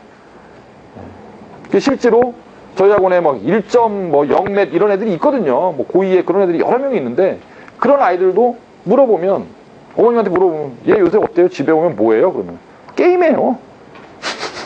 애들이 그런 거예요. 애들이. 그러니까 애들은 전국 1등이라고 해도 얘가 알아서 공부할 거라고 믿으면 안 된다. 반드시 체크해야 되고 관리해야 되고 붙잡아놓고 시켜야 된다. 이런 겁니다. 자, 그래서 이제 제가 아까 말씀드린 그 로드맵이라는 게 굉장히 중요하다. 그럼 데이 컨설팅이라는 건 뭐냐? 아이들을 갖다가 어머님들이 뭐 대치동이나 이런 데 가시면 돈 그 뭐 얼마 주면 이렇게 뭐 컨설팅 해주잖아요. 절대 가지 마세요. 절대 가지 마시고. 왜냐? 그분들을 비난코자 함이 아니라 컨설팅이라는 건 늘 해야 됩니다. 그렇게 몇 달에 한 번 가서 이렇게 리포트 받아본다고 어머님들 그 보험, 우리나라에 종신보험이라는 게 한번 굉장히 유행했던 적이 있잖아요. 그 종신보험 들면 이 두꺼운 책 주죠. 거기에 뭐 노후 자금계 몇 세에 무슨 일이 생기고 막 그럼 되게 있어 보이잖아요. 그거 최근에 다시 보신 분 계세요? 보험 가입할 때 한번 보고 그대로 사세요? 그대로 되든가요, 인생이? 절대 그렇지 않아요. 그런 컨설팅은 의미가 없어요. 그냥 자극 한번 받고 자극 한번 뭐 기분 한번 좋고 몇십만 원 쓰고 마는 거지. 컨설팅은 상시적으로. 그러니까 종신보험 들 때 그런 리포트를 주는 것보다 우리가 인생을 살아가면서 뭔가 내가 잘 모르겠는 일이 생길 때마다 바로 옆에 나를 갖다가 그 분야에서 조언해 줄 수 있는 멘토가 있다면 계속 물어보면 되잖아요. 계속. 요건 어떨까? 요건 어떨까? 요건. 그렇죠. 그래서 이제 집안에 뭐 예를 들면 의사가 한 명 있다. 그럼 몸이 안 좋으면 전화해서 물어보면 되잖아요. 저는 제자들한테 전화하거든요. 그러니까 저기 제 제자가 이 동네에 소아과 개업한 애가 하나 있어갖고 우리 애들 아프면 전화해서 걔 이름은 정민데 정미야 정미라 그러면 안 돼. 나이가 이제 많은데 개업을 했는데 벌써 야 우리 애가 이런데 우리 와이프가 이렇다는데 이게 뭐냐 그랬더니 뭐 이런 거죠. 뭐 키가 안 큰다는데 뭐 성냥팔이 열린다는데 이게 뭐냐 뭐 이거 물어보는 거야 맨날. 옆에 누가 있으면 물어보면 되잖아요. 그렇죠? 뭐 보험회사 다니는 누가 있으면 이 보험은 어떻게 들은 거야? 이거 물어보는 거예요. 똑같은 거 애들도 컨설팅이라는 건 바로 옆에 늘 있으면서 그 아이한테 문제가 생겼을 때 그 아이가 선택을 해야 될 때 바로바로 도움을 주고 큰 그림에 대해서는 계속 교육을 시켜주고 이런 컨설팅이 의미 있는 컨설팅이지 몇 달마다 한 번 하는 건 의미가 없다. 뭐 하는 거냐? 진로. 어떤 아이들이 진로가 설정이 돼 있어요. 그러면 그 아이한테는 어떤 컨설팅을 해주냐면 그 진로가 적절하게 선택된 거냐. 네가 정말 깊은 고민을 통해서 선택한 진로냐. 그리고 그 진로의 실제 생활은 어떤 거냐. 예를 들면 이런 거예요. 어떤 애들이 뭐 하고 싶어? 그러면 검사하고 싶대. 그런 애들 있거든요. 그러면 좋은 거잖아요. 애가 꿈이 있는 거잖아요. 그럼 저는 이제 무슨 말을 해야죠? 너 검사가 무슨 일 하는 사람인지 아니? 그랬더니 알죠. 나쁜 놈들 때려잡는 거잖아요. 멋있잖아요. 검사는 평생 범법자만 봐야 된다. 평생 안 때렸어요. 안 죽였어요. 안 훔쳤어요. 라는 사람을 훔쳤다고, 때렸다고 인정하게 만드는 일만 평생 하는 거예요. 평생 기소를 해야 되고, 평생 이 공소장을 써야 되고, 이게 검사의 실무고, 항상 글을 써야 된다. 알고 있니? 몰라야 돼. 멋있다는 것만 알지. 그러니까 그 직업이 갖고 있는 실제 업무에 많은 시간을 뭐가 차지하는지, 그걸 하기 위해서 뭐가 필요하고, 주로 만나는 사람들이 누군지, 이런 걸 설명해 주는 거예요. 그래도 하겠다면 해라. 이렇게 되는 거예요. 그 진로가 실제 뭔지 아는 아이들이 많지 않다. 그래서 요즘에는 그 대학들이 굉장히 고맙게도 그 학과 홈페이지가 다 따로따로 있고요. 그 학과 홈페이지에 들어가면 그 학과를 졸업한 사람들이 이제 어떤 진로를 나가는지 굉장히 친절하게 소개해놨거든요. 고대가 굉장히 잘 돼 있는데 고대 홈페이지에 들어가서 애랑 이제 하나씩. 자, 이런 거야. 이런 전공이야. 이런 전공, 이런 직업을 갖게 되는 거야. 이런 걸 설명해. 진로 컨설팅. 진로가 설정이 안 된 애들은 좀 거시적으로 들어가죠. 인문계냐 자연계냐. 인문계와 자연계는 어떻게 다르다. 인문계는 인문과학, 사회과학이 어떻게 다르다. 자연계는 자연과학과 공대가 어떻게 다르다. 공학이 어떻게 다르다. 여기서부터 들어가는 거예요. 그래서 선택하게 해주는 거예요. 아니면 과목을 갖다가 가르치게 되면서 그 아이한테 필요한. 그래서 진로가 설정이 되면 그 다음에는 이 아이가 할 수 있는 전형에 관해서 이 아이가 할 수 있는 전형, 넘어가 버렸네. 전형에 관해서 설명을 해주는 거예요. 네가 이 고등학교를 갔을 때 이 정도의 내신 받고 이 정도의 그 성과를 얻어내면 네가 어떤 전형으로 네가 가고 싶어하는 그 대학 그과에 지원할 수 있다? 이걸 설명해 주는 거예요. 근데 그 전형에 지원하기 위해서 네가 3년 동안 어떤 로드맵을 갖고 공부해야 된다? 이걸 설명을 해주는 거. 중간에 변경이 되면 계속 고쳐주고 시험 보면 분석해주고. 그래서 이 로드맵상에서 네가 필요한 수업은 이거니까 올해는 이 과목을 듣고 이 과목은 내년에 듣자. 이게 강좌를 설정해 주는 거. 그 과목에 대해서 실제로 공부를 하다가 문제가 발생하면 이 과목은 어떻게 공부하는 거야 라는 학습법을 설명해 주는 거고. 학교에서 선생님들이 과목별로 국어 선생님, 영어 선생님, 수학 선생님, 과학 선생님이 세특에 대해서 늘 거를 써와라 그러면 애들이 글을 써야 되는데 글을 잘 쓰는 애들도 있지만 대부분 애들은 아카데믹한 글을 못 써요.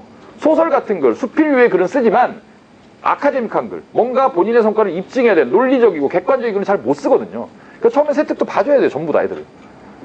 근데 이게 갑자기 몇 달마다 한 번씩 있는 일이라 늘 있는 일. 비교과 뭐 준비해라. 학교에서 이런 대회 있는데 나갈까요 말까요? 늘 생기는 문제. 선생님 내일 학교에서 토론대회 있는데 이건데요. 이슈가 이건데요. 일로 와 앉아. 뽑아주는 거죠. 자료 뽑아주고 자 해봐. 찬이야 반이야. 논거 뭐야. 연습시켜주는 거예요 밤에. 늘 해주는 거예요 늘. 대학교고사 준비, 면접 준비. 이것도 평상시에는 역량을 마지막엔 실전을. 이게 컨설팅 팀에서 하는 일이에요. 이런 걸 어떻게 1년에 한 번 몇십만 원 갖고 해요? 못해요. 근데 이런 컨설팅을 저희는 비용을 안 받고 하는 거죠. 비용을 안 받는 이유가 뭔지 아세요? 왜 컨설팅을 해서 비용을 안 받을까? 제가 착해서? 받을 수가 없습니다. 비용을 받을 수가 없어요. 이거 어떻게 받아요, 이거를? 초시계를 눌러요? 탁, 지금부터 컨설팅 시작! 1분에 얼마? 비용을 받을 수가 없어요.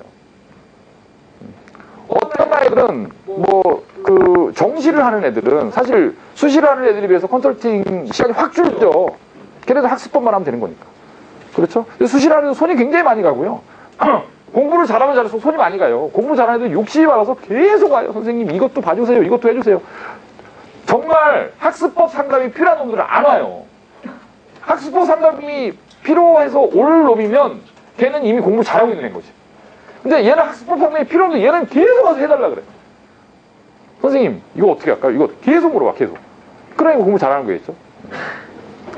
그래서 이 비용이라는 걸 학생들마다 다 다른 시간, 학생들마다 다 다른 주제, 다른 내용, 이거 비용을 어떻게 산정하냐. 그래서 제가 마음먹은 게, 그리고 또 대학 입시를 갖고 컨설팅 한다 그랬을 때 그걸 비용을 받는 게 맞을까라는 생각도 있어요, 저는. 왜냐하면 이거는 뭔가 그 의사 선생님이 진단해주고 비용을 받으시는데 그거는 정말 어찌 보면 그 의사 선생님이 이상한 분이 아니라면 정확한 진단을 하시거든요, 대부분은. 근데 이거는 사람마다 굉장히 다른 진단이 나올 수도 있는 거죠. 입시를 어떻게 바라보느냐, 그 아이에 대해서 얼마나, 그 다음에 그 집의 가정 상황 이런 거 다 고려해야 돼요. 뭐 어떤 거냐면 어떤 집에는 무조건 보내야 돼 올해. 그럼 낮춰서라도 보내는 거예요. 얘가 첫째고 밑으로 동생이 셋이야. 재수하면 큰일 나. 작전 짜잖아요. 애들이 2명 대학 갈 동안 하나 군대를 보내고 막 이런 식으로 가게를 운영해야 되는데 그러니까 그런 애 좀 낮춰서. 어떤 집은 애 하나야. 근데 할아버지가 대학만 가면 등록금 다 내준대. 서울대 연고대만 가면 뭐 집도 사준대. 그러면 그런 애는 재수까지 염두에 두고 이게 집집마다 이렇게 막 얘기를 하다 보면 어머님들이 그런 얘기를 많이 해주시거든요. 얘는 뭐 또 그럼 그거에 맞춰 또 해야 되는 거죠. 그러니까 애들마다 다른 상대적이고 뭔가 정확하지 않은 처방을 내릴 수도 있고 사람의 관점에 따라서 저의 관점이 100% 굉장히 뭐 객관적으로 하려고 하지만 이런 거를 갖다가 내가 비용을 많이 받고 하는 게 맞느냐에 대한 또 고민이 있는 거죠. 그래서 제가 내린 결론은 비용을 받지 말자. 골치 아프면 이거 뭐. 그래서 이제 그 저희 학원에 이제 토탈 케어라는 저희 학원에서 월화수목금토일을 다 와서 공부하는 아이들, 별무반이나 종일반에 속해 있는 아이들, 별무반 종일반은 자습 프로그램인데 그런 아이들은 상시 컨설팅을 진행한다. 그래서 컨설팅을 진행하는 사람이 4명이에요. 4명이고 저하고 저는 뭐 영어 선생님이긴 한데 수업은 사실 거의 안 합니다. 수업은 뭐 많이 한반 안 할 때가 더 많고요. 그 다음에 우리 부원장님도 입시계에서 이제 잔뼈가 굵으신 분인데 이분은 뭘 하시냐면 이게 입시 컨설팅을 하려고 그러면 자료가 엄청나게 필요하거든요. 일단 대학이 주목강을 다 계속 바뀌니까 모으고 그 다음에 각 대학의 경쟁률 이런 것도 다 모으고 기출문제도 다 모으고 이런 자료를 갖다가 누군가 자료맨이 있어야 되는 거예요. 엑셀을 아주 능수능란하게 다루면서 자료를 만들어주시는 그런 그 다음에 학생들 성적 분석해야 되잖아요. 이런 역할을 하시고 이제 저하고 우리 김명준 실장님, 한정민 실장님이 주로 학생들을 만나서 아이들별로 개별 컨설팅을 진행하고 있고 지금 예비고일 아이들은 거의 우리 김명준 실장님 만나고 계시죠. 이미 한 번 이상 지금 다 만났죠. 만나서 아이한테 필요한 이런 상담을 진행하고 있고 여기 있는 분들은 수업을 안 합니다. 전부 다. 오직 그것만 하는. 그래서 늘 누군가를 만나고 있죠. 학생들을 만나고 있고 공부를 하고 있고 이렇게 되어 있고요. 그 다음에 제가 아까 말씀드린 대로 그 대학이 이제 가장 뽑고 싶어하는 아이가 그 대학에서 가르칠 수 있는 아이다라고 말씀드렸잖아요. 그거를 갖다가 제가 한마디로 정리한 게 이제 문해력이라고 제가 정의를 한 건데 제가 그 얼마 전에 저는 책을 많이 읽습니다. 독서를 좋아하고 항상 어떤 책을 읽고 있는데 최근에 이제 이 교육계 트렌드가 코로나 그 다음에 이제 글로벌리제이션 세계화 전국으로 변하면서 우리나라의 교육제도가 갖고 있는 모순에 대해서 누구나 다 공감을 하죠.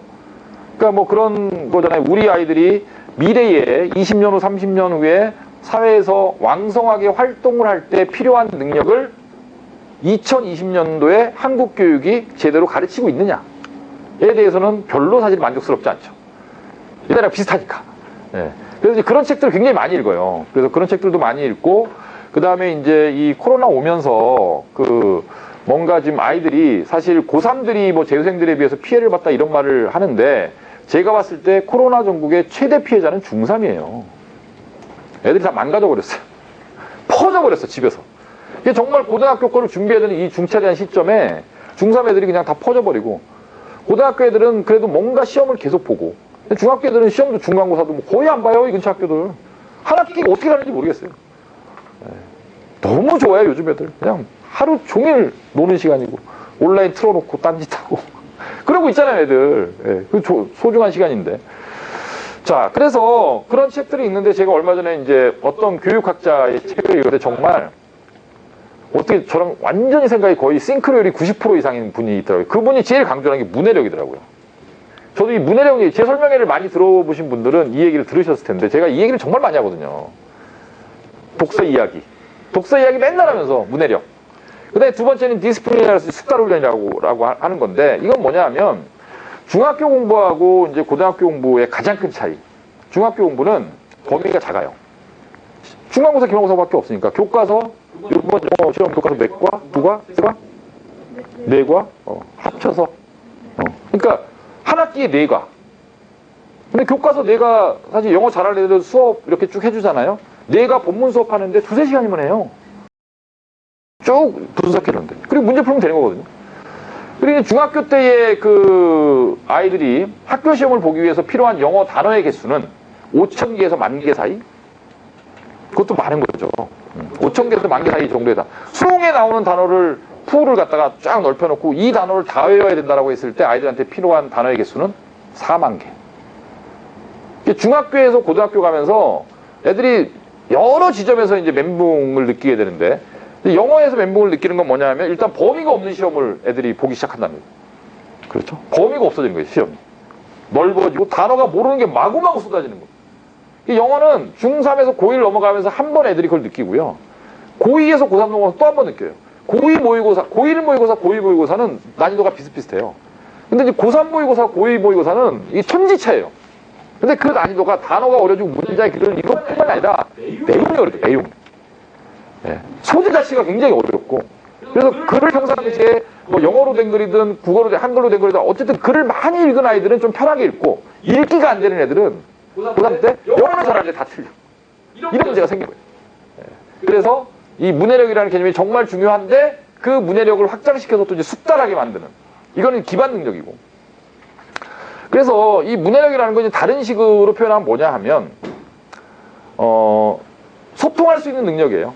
그 교양이 있어야 되고, 그 다음에 아까 제가 말씀드린 대학에서 수학할 수 있는 능력이 있어야 되고, 그 다음에 각 전공에서 필요한 문해력이 약간씩은 다르겠죠.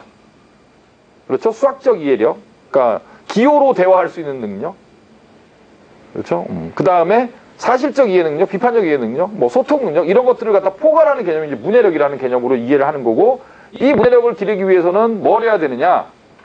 책을 읽어야 됩니다. 너무 당연하게. 왜냐하면 책만 읽는다고 문해력이 생기는 건 아니에요. 다만 읽기가 이렇게 선행되지 않는 상태에서 문해력을 키운다는 것은 그거는 완전 공연불입니다. 그래서 특히 요즘 아이들은 이 문해력이 굉장히 많이 떨어져요. 왜냐하면 정보를 받아들이는 도구 자체가 저희 때만 해도 활자라는 게 신문이든 잡지든, 근데 요즘 아이들은 활자로 된 걸 별로 안 봐요. 그렇죠? 지하철 타면, 요새 어른들도 그렇지만 저는 지하철을 자주 타거든요. 어디 회의가 있거나 약속이 있거나 지하철을 항상 이용하는데, 지하철 타면 저는 책을 읽어요. 근데 이렇게 책을 읽으면 예전에는 그 한 20년 전만 해도 지하철 읽으면 책 읽는 사람이 많았는데, 요즘 지하철 타면 책 읽는 사람 찾기 굉장히 어렵습니다. 다 뭐 하죠? 전화기. 근데 그나마 기성세대는 전화기로 글을 읽어요. 쭉쭉 내려가면서. 요즘 아이들이 전화기로 뭘 글을 읽을까요? 요즘 아이들이 짤을 보죠. 영상, 이미지, 짧은 거, 직관적인 거, 이런 거를 통해서 정보를 받아들이고 그런 거에 쓰는 시간이 너무 많기 때문에 활자와 아이들이 친해질 만한 여유가 없는 거예요. 점점 문해력이 떨어지는 거예요. 참 거꾸로. 예. 그래서 그 대학 교수들은, 제가 이렇게 말을 할 텐데 대학에서 아이들을 가르치는 교수분들이 이걸 모를까요? 너무너무 잘 알고 있죠. 애들을 못 가르치겠어. 이것들 대체 말귀를 못 알아보면, 말귀를 알아줘야 수업을 하지, 이런 거거든요. 그래서 이 문해력을 기르는 그런 과정으로서 제가 이제 설계한 수업이 이제 E클래스라는 수업인데, 저희 학원 애들이 다 하고 있죠. 하고 있는데, 자, 이거는 이렇게 단기간에 절대 만들어지지 않기 때문에 시험 기간을 제외하고는 계속 시킵니다. 특히 문과 아이들은 시간 점점 늘려가고요. 이과 아이들도 시간만 되면 시키고 싶은데, 사실 이과 아이들은 수학과 하나 너무 바빠서 최소한 겨울방학 때까지 이건 해야 돼요. 왜냐하면 고1 때 일단 생기부에 들어갈 내용들을 책도 읽어야 되고요. 예, 그 다음에 이 세특이라는 게, 세특이 뭔지 아시나요? 이걸 제가 아직, 세특이라는 건 세부 능력 및 특기사항의 약자예요. 그래서 학생부에 보면 국어 이렇게 있고, 국어 밑에 점수가 있고요, 국어 세특이 있어요. 이렇게 국어 선생님이 글을 써주는 거예요. 이 아이가 국어와 관련돼서 어떤 역량을 드러냈고 뭐가 늘었다, 이걸 써주는 거예요. 그러니까 예를 들면 이과를 가는 아이들은 수학이나 과학의 세특이 굉장히 다른 애들에 비해서 차별화된 세특이 나와야 되는 거죠. 근데 이걸 선생님들이, 과학 선생님이 예를 들면 8반의 수업을 들어간다. 그럼 한 반에 25명이면은 200명인데 200명의 세특을 과학 선생님 다 못 써주잖아요, 사실. 그러니까 어떻게 하겠어요? 선생님 다 써줄 수 없으니까 애들한테 써오라 그러는 거예요, 이거를.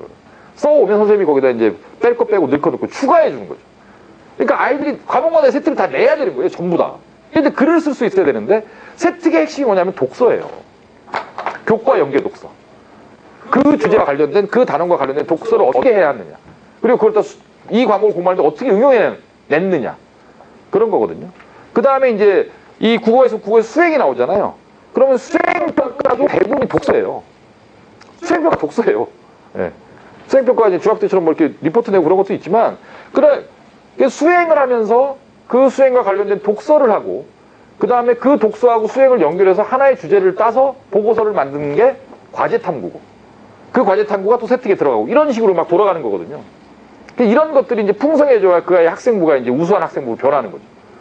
독서가 기반이 되지 않으면 출발이 안 돼요, 출발이. 그래서 책을 읽어야 되는데, 애들 보고 책을 읽으라면 읽나요? 절대 안 읽죠. 안 읽는 거는 그래도 괜찮아. 읽게 하면 되니까. 못 읽는 애들도 있어요. 이해가 안 가시죠? 아니, 아들 생각하면 갈려나?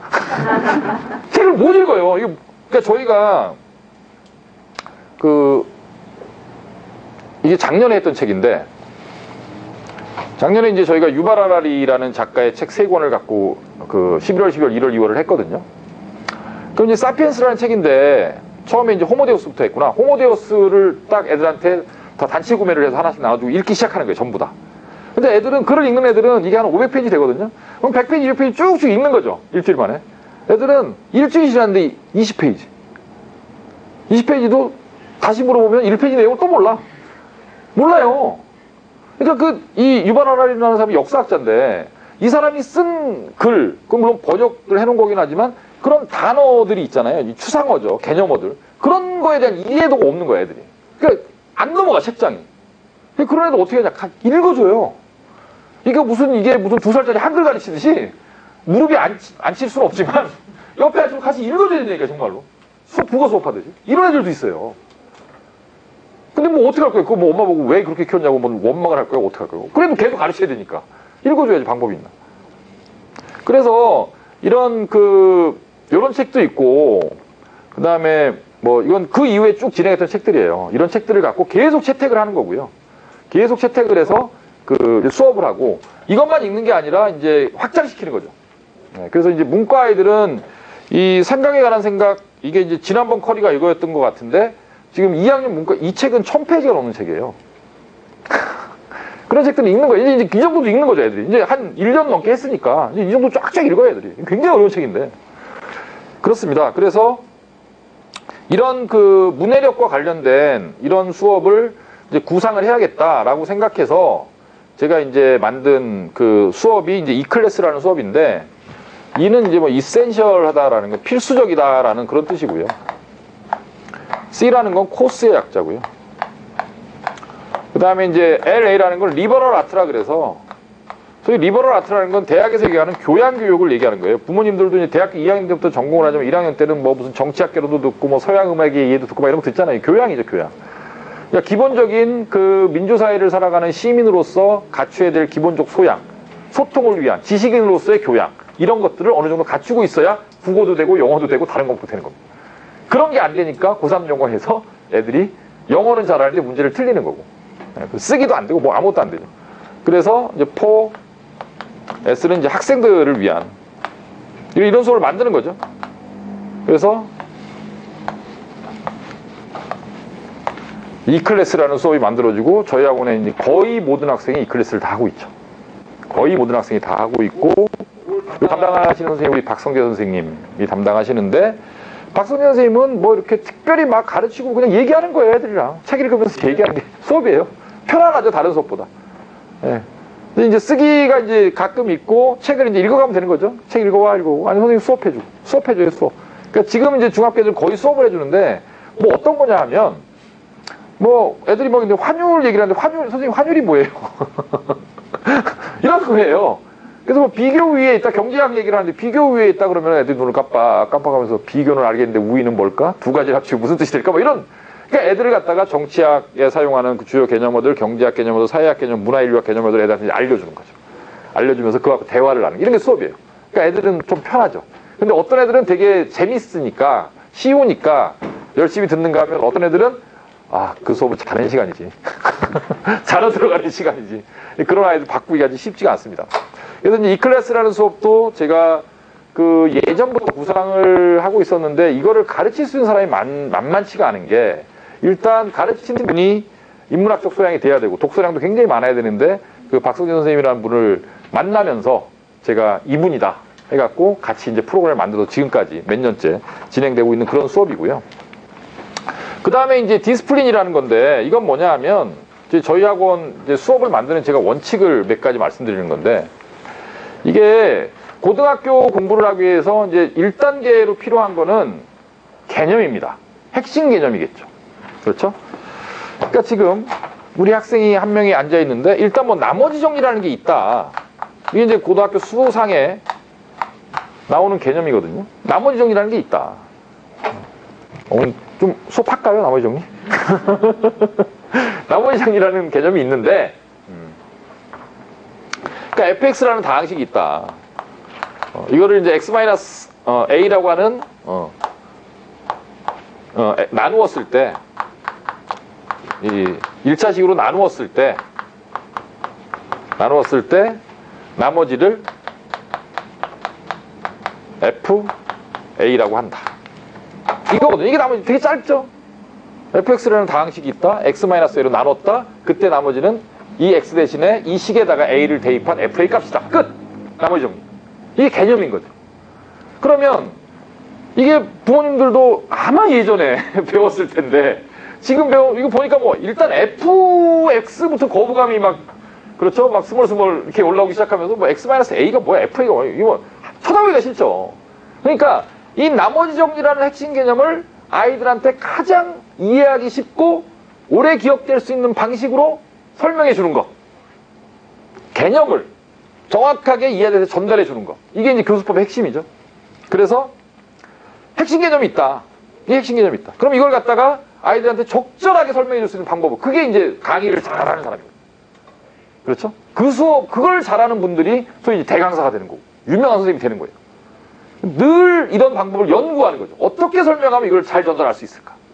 어떻게 외우게 해야 평생 안 까먹고 이거를 머릿속에서 갖고 있게 해줄 수 있을까? 이런 고민을 하는 사람들이 선생님들인 거고. 그리고 가르쳤단 말이에요. 여기까지 학이죠. 가르치는 거예요. 근데 이제 본인이 그다음부터 적용, 그럼 나머지 정리 배웠어. 나머지 정리를 배웠는데 풀면 다 풀려? 안 풀리지. 핵심 개념은 이건데 그걸 배웠는데 풀면 안 풀린다고요. 이게 나머지 정리 문제를 보통 아이들이 최소 한 2, 300개는 풀 거거든요. 최소 2, 300개를 풀어도 또 못 푸는 문제가 나옵니다. 그러니까 뭘 해야 되느냐, 반복하고 끊임없이 아이들을 풀게 만들어야 돼요. 이게 이제 디스플린이라는 개념이 다시 개념이 있다. 그 개념을 적절한 방식으로 가르치고 거기까지는 선생님이 아는 걸 전달해 준 거에 서 끝나는 거고, 그걸 갖다가 학생의 것으로 만들어주는 과정. 이게 습의 과정이죠. 합과 습이 이제 적절하게 조화를 이루어야 되는데 학보다는 습이 훨씬 중요하고, 그 다음에 그걸 반복하게 하고. 근데 이게 반복이 얼마나 지겨워요. 사람도 똑같은 거 계속 하면 지겹잖아요. 그걸 거기다가 애들한테 뭐 3년 하자 그러면 애들은 지금부터 시작도 안 해요. 그러니까 제가 딱 2월 말까지 하고 3월부터 놀아. 근데 정말 재밌는 건 2월 말까지 하고 3월부터 놀아. 애들이 3월부터 놀까요? 못 놀아요. 절대 못 놀아요. 왜 못 노는지 아세요? 본전 생각이라. 내가 지금 그 겨울방학 다른 중3애들 노는데 내가 이렇게 고생을 했는데, 그리고 딱 3월 검사를 봤는데, 오호 이거 봐라. 중학교 때 내가 이 점수가 아니었는데 점수가 막 나오네. 트랙에 올라탄 거죠. 못 내려요. 아파트 평수는 늘릴 수 있는 거지 줄일 수 있는 게 아니거든. 성적도 밑으로 가라고 하면 절대로 애들은 한 번 올라가면 못 내려와요. 절대. 그래서 저는 매년 겪으니까 아는 거예요. 그러니까 2월 말까지만 딱 꼬셔놓으면 그 다음부터 제가 말해도 할 거기 때문에 2월 말까지만 어떻게든 시키자.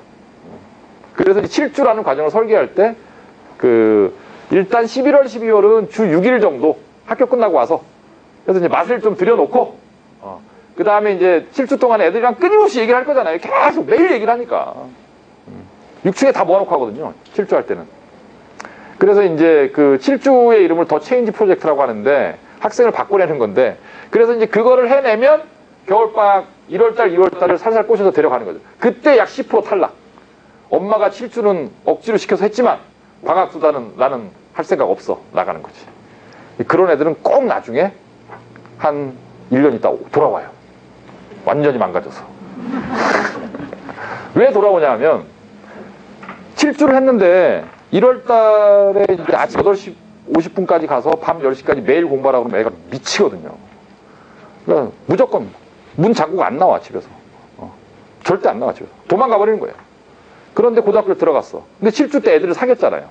걔네들이 고등학교 가서 이제 모의고사 보고 중간고사 보고 기말고사 보고 점수가 쫙쫙 나오잖아요. 걔네들 아는 애들이잖아요. 같은 학교 갈 거니까. 그러니까 애가 말은 안 하지만 속으로 내가 그때 할 걸.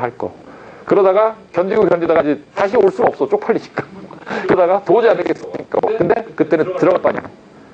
진도 차이가 너무 많이 나니까. 그런 일을 매년 겪는 거죠. 그래서 2월 말까지가 어쨌든 핵심이고, 그래서 이 그 숙달 훈련을 여러 가지로 하는데, 이제 국어, 이게 저희 학원 프로그램 이름이거든요.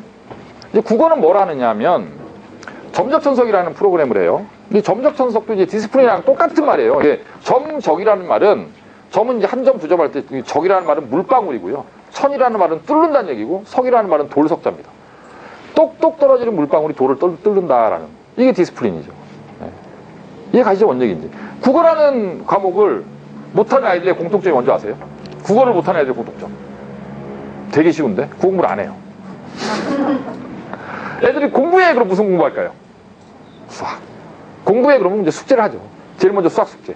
시간이 남으면 영어 단어 외우고. 그래도 시간이 남으면 국어 공부를 할 텐데, 거기까지 시간이 남는 애들은 없죠. 그러니까 국어 공부를 안 해요. 그리고 선생님, 저는 왜 이렇게 구점수가 왜 이렇게 안 나올까요? 라고 물어봐요. 너 공부를 안 하잖아. 그런데 실제로 공부를 이렇게 시키다 보면 이과 애들은 수학과학에 거의 3분의 2 이상의 시간을 쓰게 되고, 영어는 뭐 다 외우고 뭐 이렇게 공부를 해야 되는데, 국어는 이게 공부하기가 만만치 않아요. 그래서 저희 국어 선생님하고 저희가 이제 머리를 맞대고 이걸 어떻게 공부를 시킬 것이다. 그래서 점적천석이라는 프로그램을 만들었는데, 이게 1과제예요. 그래서 점적천석은 그 프로그램의 이름이자 교재 이름이기도 한데, 이만큼 책이 있어요. 이만큼. 3년 동안 푸는 거예요. 하루에 3, 40분씩. 매일 풉니다. 매일. 그러니까 한꺼번에 못하니까 20분씩, 30분씩 매일 풀고 검사하고, 매일 풀고 검사하고. 국어. 영어는 이제 클래스 카드라는 프로그램을 하는데, 이건 뭐냐 하면 그 단어 외우고 수업 시간에 한 걸 리뷰 테스트를 아이가 이제 온라인으로 로그인해서 거기서 막 외워야 되는 거죠. 시험도 보고 외워도 보고. 그렇게 하다 보면 저절로 단어가 외워지고 리뷰 테스트를 하게 돼요. 이것도 이제, 이거는 우리 그 담당 선생님이 아예 통계를 내요. 그분은 출근을 안 하시고 집에서 재택근무를 하시는데, 그분은 그 근무 시간에 뭘 하시냐면 학생 한 명 한 명별로 얘가 했나 안 했나를 다 체크를 해요. 그걸 엑셀로 만들어. 그래서 그걸 카톡으로 쫙 보내요. 영어 선생님들한테.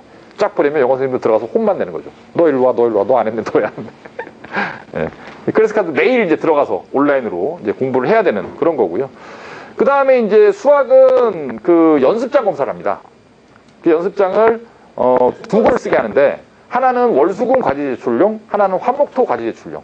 그래서 학교 갔다 오면 풀었잖아요. 그걸 내는 거예요. 그러면 이제 선생님이 검사를 하겠죠? 몇 문제 풀었나? 그 다음에 다른 연습장 또 하나가 있잖아요. 그 연습장 또 풀기 시작하는 거죠. 여기 크로스로 계속 내고 풀고 내고 풀고. 매일 연습장 검사를 하죠. 네, 매일. 처음에 50개에서 출발. 이게 선생님 두 분인데 25문제씩 내주거든요. 처음에 50문제에서 풀고, 처음에 힘들어하는데 애들이 금방 다 풀어요. 50개는. 그러면 60개로, 70개로, 80개로, 100개로 쫙쫙 늘려서 이제 방학 때는 이제 하루에 100개씩 이렇게 풀게 만드는 거고, 주간 테스트는 일주일 동안 공부한 거를 토요일 아침에 9시부터 시험을 보는 겁니다. 예, 그래서 시험을 보고 그 시험 문제를 좀 많이 내죠. 좀 세세하게 내갖고 그거를 갖다 토요일 오전에 다 해결하게 질문하면서. 그래서 그때는 수학 선생님이 다 출근해요. 다 출근해서 애들 쫙 시험 보게 하고 불러서 하나하나 채점하면서 모르는 거 풀어주고, 그럼 일주일 동안 공부를 완전히 소화시키고 넘어가게. 그런 식으로 진행하는 거고, 과학은 이제 사이언스 데이라 그래서 이건 뭐 지금도 하고 있는 건데, 이거는 과학이 이제 애들마다 과목이 다 다르거든요. 과학이 다 다른데, 이제 과학 과목의 특성이 뭐냐 하면, 국어, 영어, 수학 선생님들은 소위 말하는 전임 선생님들이라 일주일 내내 애들이랑 호흡을 같이 하는 거죠. 근데 과학 선생님들은 일주일 내내, 뭐 물리 선생님이 일주일 내내 수업이 없을 거잖아요. 저희 물리 선생님이 물리를 몇 반 하시죠? 하나도 한 4반인가 5반 하실 거예요, 지금. 뭐 학년이 11학년이니까. 그럼 한 이틀이나 3일 정도만 오시는 거죠. 그래서 수업을 하고 가시는 거고, 그분들은 저희 홈페이지에 보면 과학 선생님들이 다 계신데, 그분들은 이제 소위 전국적 지명도가 있는 강사들이라 저희 학원에서 일주일 내내 저희 학원에서 수업하게 하려면 그만큼 수업 명수 이런 게 확보가 돼야 되는데 그게 안 되니까. 예. 그러니까 뭐 이런 거예요. 제가 얼마 전에도 생명과학 2를 지금 하고 있는 저희 고2 반이 있거든요. 그 어머님들을 세 분을 좀 오셔야 해서 제가 만나 뵀어요. 왜 오시라 그랬냐면, 이 반이 늘어날 가능성이 없다. 왜냐하면 지금 물리 2, 화학 2, 생명과학 2, 지구과학 2 이런 게 있는데, 이런 게 지금 입시에서 서울대 빼놓고는 의미가 없어요. 네, 의미가 없고, 어떤 학교는 실제로 2 수업을 하겠다라고 교과 과정에 짜져 있는데 2 수업을 안 해요.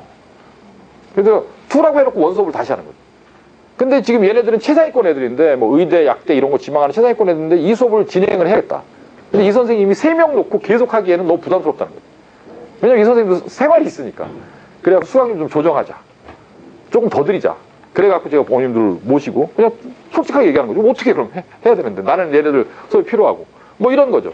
그래서 이 과학 선생님들은 매일 오시는 분들이 아니고 그 다음에 아이들이 선택 과목이 다 다르다 보니까 과학 이게 질문을 받는 게 사실 수학이나 영어는 질문을 받을 수 있는 사람들이 많지만 과학을 애들이 갑자기 선생님 이거 풀어주세요라고 딱 질문했을 때 바로 풀어줄 수 있는 사람은 많지 않거든요.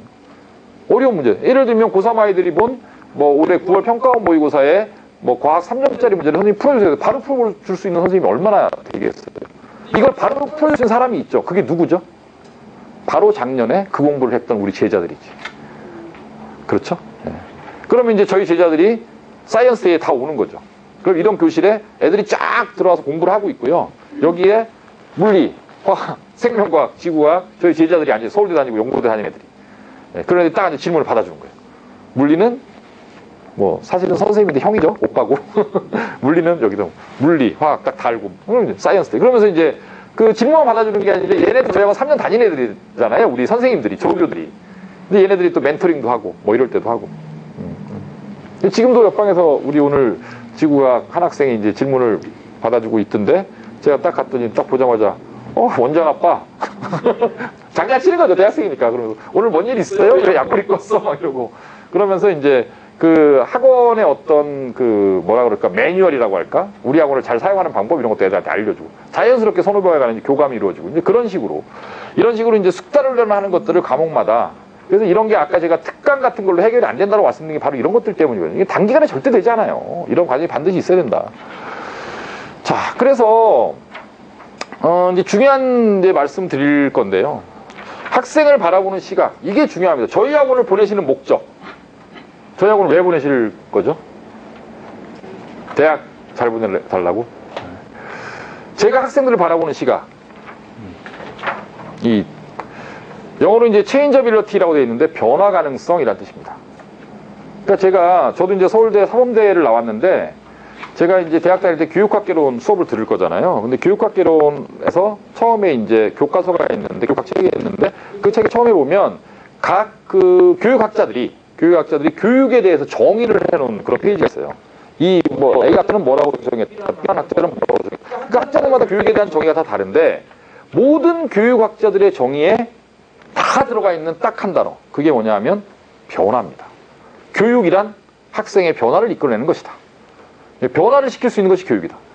그러니까 그럼 이 변화라는 게 뭐냐 하면 지금 애들이 공부를 안 하는 애들이잖아요. 이 공부를 안 하는 애들, 공부를 하는 애들로의 변화. 중학교 교과 뭐 내신 정도, 중간 기말 정도 하던 아이들을 갖다가 입시 전문가로 만드는 변화. 이런 거죠. 예. 그 다음에 엄마가 보내서 학원을 갔다가 억지로 그 다녀주던 아이들에서 지가 일어나서 엄마 빨리 아침밥을 줘야 내가 학원 가서 공부를 할 거 아니야? 라고 말하는 아이로의 변화. 이런 변화. 자기가 주도적으로 입시를 이해하고 이런 아이로 바꿔내야 되는 거죠. 그런 아이로 바꿔내면 성공. 못 바꿔내면 실패. 억지로 끌고 가는 거예요. 근데 애들은 키워보셔서 아시겠지만 한 두세 살부터 한 18, 9까지 애들은 계속 바뀌어요. 계속 바뀌어요. 계속. 그래서 결국은 근데 옛날하고 좀 다른 게 부모님 세대, 부모님하고의 어떤 대화 속에서 아이들이 바뀌는 경우가 옛날보다 훨씬 더 확률이 떨어지고요. 자꾸 엄마 아빠 얘기하면 저 꼰대 같다고 그러면 아이고 꼰대란 말을 누가 만든 거지? 정말 아주 불쾌해 죽겠어. 무슨 얘기만 하려고 저 꼰대 같다 그래. 저희 애들도 그러거든요. 그럼 누가 만든 거야 도대체? 엄마 아빠가 이제 애정 어린 그런 말을 해주면 왜 그래 꼰대같이. 저는 아직 젊은데 꼰대라는 말은 좀 이렇게 불쾌하잖아요 저도. 근데 어쨌든 부모님이 어떤 개입을 해갖고 학생의 변화를 이끌어내는 건 사실은 이런 입시와 관련해서 쉬운 일이 아닌 것 같다는 생각을 많이 하고요. 누군가가 있어야 된다. 그 누군가의 역할을 우리 선생님들이 우리 프로그램에 해야 돼요. 그래서 변화를 만들어내는 게 제일 중요하다. 그 다음에 이제 또 하나 이제 제가 갖고 있는 이것도 제가 읽었던 교육학 책에 나온 말인데 너무 이 책 읽자마자 와 정말 이건 명언이다. 무슨 뜻이냐 하면 줄여서 이제 PTC라고 썼는데요. 칭찬하라 그리고 지적해줘라. 처음에는 무조건 칭찬해라. 이게 제가 선생님들한테 요거를 갖다가 이렇게 이미지로 하나씩 만들어서 이쁘게 뭐 14K로 도금을 하든지 못 버리게. 그래서 선생님들 PC 하나씩 붙여드릴까라는 생각을 해요. 이 어떤 책을 읽다가 딱 제가 이 말을 봤는데 정말 너무 이제 학생을 가르치는 선생님들한테 너무 필요한 말이다. 근데 저희는 사실은 애들을 그렇게 야단치진 않아요. 내보내요. 이렇게 야단치 뭐 소리를 지르거나 그러지 않고요. 설득하죠. 할 만큼 합니다. 근데 도저히 안 되겠으면 내보내요. 이게 정말이에요. 그래서 제가 선생님들한테 늘 말씀드려요. 아니다 싶으면 빨리 판단해서 빨리 얘기를 해줘라. 회의도 해요. 저희 다 이제 누가 이렇게 위기 상담해갖고 쫙 올리면 그 밑에 국어 선생님이 예를 들면 얘가 수업 시간에 맨날 멍 때리고 공부할 뜻이 없다. 딱 올리면 그 밑에 영어 선생님, 수학 선생님 다 댓글 달아요. 댓글 달아서 뭐야? 어떻게 할까 얘? 안 되겠는데. 그럼 애를 불러서 얘기해요. 야, 엄마가 너 때문에 한 달에 100만 원 이상을 이 학원에 내고 있다. 너 3년이면 거의 5천만 원 돈이야. 그 돈으로 차라리 저축을 해달라 그래. 하고 보면 너 공부 안 하면 돈을 갖다 쓰레기통에 버리고 있는 거야 계속. 그런 거잖아요. 쓰레기통에 그 짓을 뭐하러 하냐? 그 돈 갖고 엄마는 저축해달라 그래. 하지 마. 이렇게 얘기하는 거예요. 어머님한테도 미리 말씀드리고 그래서 내보내는 거예요. 그리고 이제 어떤 아이들은 본인이 그만뒀다고 생각하는데 어떨 때는 저희가 그만두게 만들죠. 방법이 없는 거예요. 그리고 더 중요한 건 뭐냐면 이게 7주 과정을 하다 보면 저희 애들이 졸업생들이 모임을 하거든요. 그 졸업한 애들이 친구들끼리 만나잖아요. 지금도 모임을 해요, 애들이. 이제 그 학년별로 동문회를 학원 동문회를 하는 건데 걔네들이 모이면 맨날 하는 얘기가 7주 얘기를 하는 거예요. 그때 7주 때 뭐 어떤 선생님이 무서웠는데 뭐 이래가면서 그런 얘기를 막 하는 거죠. 근데 이제 그러면은 나는 뭐 3월달부터 다녔는데 이런 애들이 있잖아요. 그럼 야 넌 절로 가. 너는 우리는 진골성골이고 너는 육두품이니까 저쪽 가서 놀아. 무슨 뜻이냐면 7주를 하는 과정에 저희들이 보통 7주 과정 할 때 한 70명에서 100명 사이 정도가 출발을 하거든요. 지금 이제 들어와 있는 애들이 거의 한 3, 40명 되니까 여기서 이제 지금부터 한 달 동안 3, 40명이 들어오면 걔네들 출발하는 건데 그 아이들이 묘한 본인들만의 이런 동료의식 같은 동료애 같은 그런 느낌이 있어요. 그래서 지네들이 고생을 하지만 예를 들면 어떤 구암중학교 아이가 학교에 갔는데 집 애들이 놀리거든. 미쳤냐 거길 왜 다녀. 미쳤네 막 이상한 놈이네. 근데 얘는 학교 애들이 다 놀고 있는데 지 혼자 공부하고 있거든. 이게 지가 이상한 놈인 것 같은 거야. 근데 학원 오면은 다 지 같은 애들이 있잖아 여기. 매일매일 학교 끝나자마자 2시 반 딱 되면 딱 들어가고 10시까지 공부하는 애들이 여기 있단 말이에요. 그러니까 여기 오면 학교에서는 본인이 그 이상한 날 코가 저기 한 개 있어야 정상인데 코가 2개 있는 데 가면은 1개 있는 놈이 비정상이 되는 것처럼 공부를 열심히 하는데 학교 가면 비정상이 되는데 학원 오면 자기가 정상이 되는 거야. 그러니까 애들이 좋은 거지. 그래서 이제 걔네들끼리 뭔가 그 커뮤니티 같은 심리적 뭔가 일체성을 느끼는 그런 분위기가 연출이 되고 저희도 애들한테 그런 걸 막 해주죠. 뭐 예를 들면 자 오늘은 저희가 이제 애들 밥을 저희 식당에서 해주거든요. 7주 때부터는 밥을 다 한 군데서 먹여요. 애들이 돌아다니면 자꾸 늦고 그러기 때문에. 그럼 이제 고기 먹는다. 오늘 이제 삼겹살 같은 거 구워 먹이잖아요, 애들 가끔. 그러면 선생님들이 다 가서 막 고기 구워주고 잘라주고 하면서 애들한테 막 이렇게 붕업을 해주는 거죠. 그리고 친구 오면 야 제가 누구 온다 그러면 이제 중3애를 만나. 야 네가 좀 케어해. 그러면 저희 애들이 알았어요. 그럼 이제 오리엔테이션도 다 하는 거야. 야 이 선생님 누구고 시간표 보는 법 이건 거고 강의실 여기고 막 오리엔테이션 막 친해지는 거야 애들이. 그런데 거기에 공부 안 하는 아이들이 섞이기 시작하면 정말 이 깨끗한 물에 파란 잉크 하나 딱 떠주면 쫙 분위기가 이상해지듯이 분위기가 이상해져 버려요.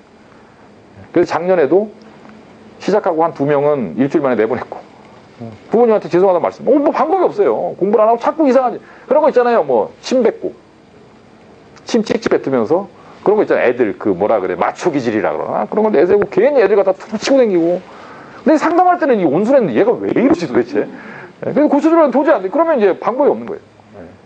그리고 자꾸 애들 이렇게 또 특히 그 남자애들은 자꾸 여자애들 건들고 다니는 애들도 있고 여자애들도 이렇게 또 남자애들 건들고 다니는 애들이 있어요.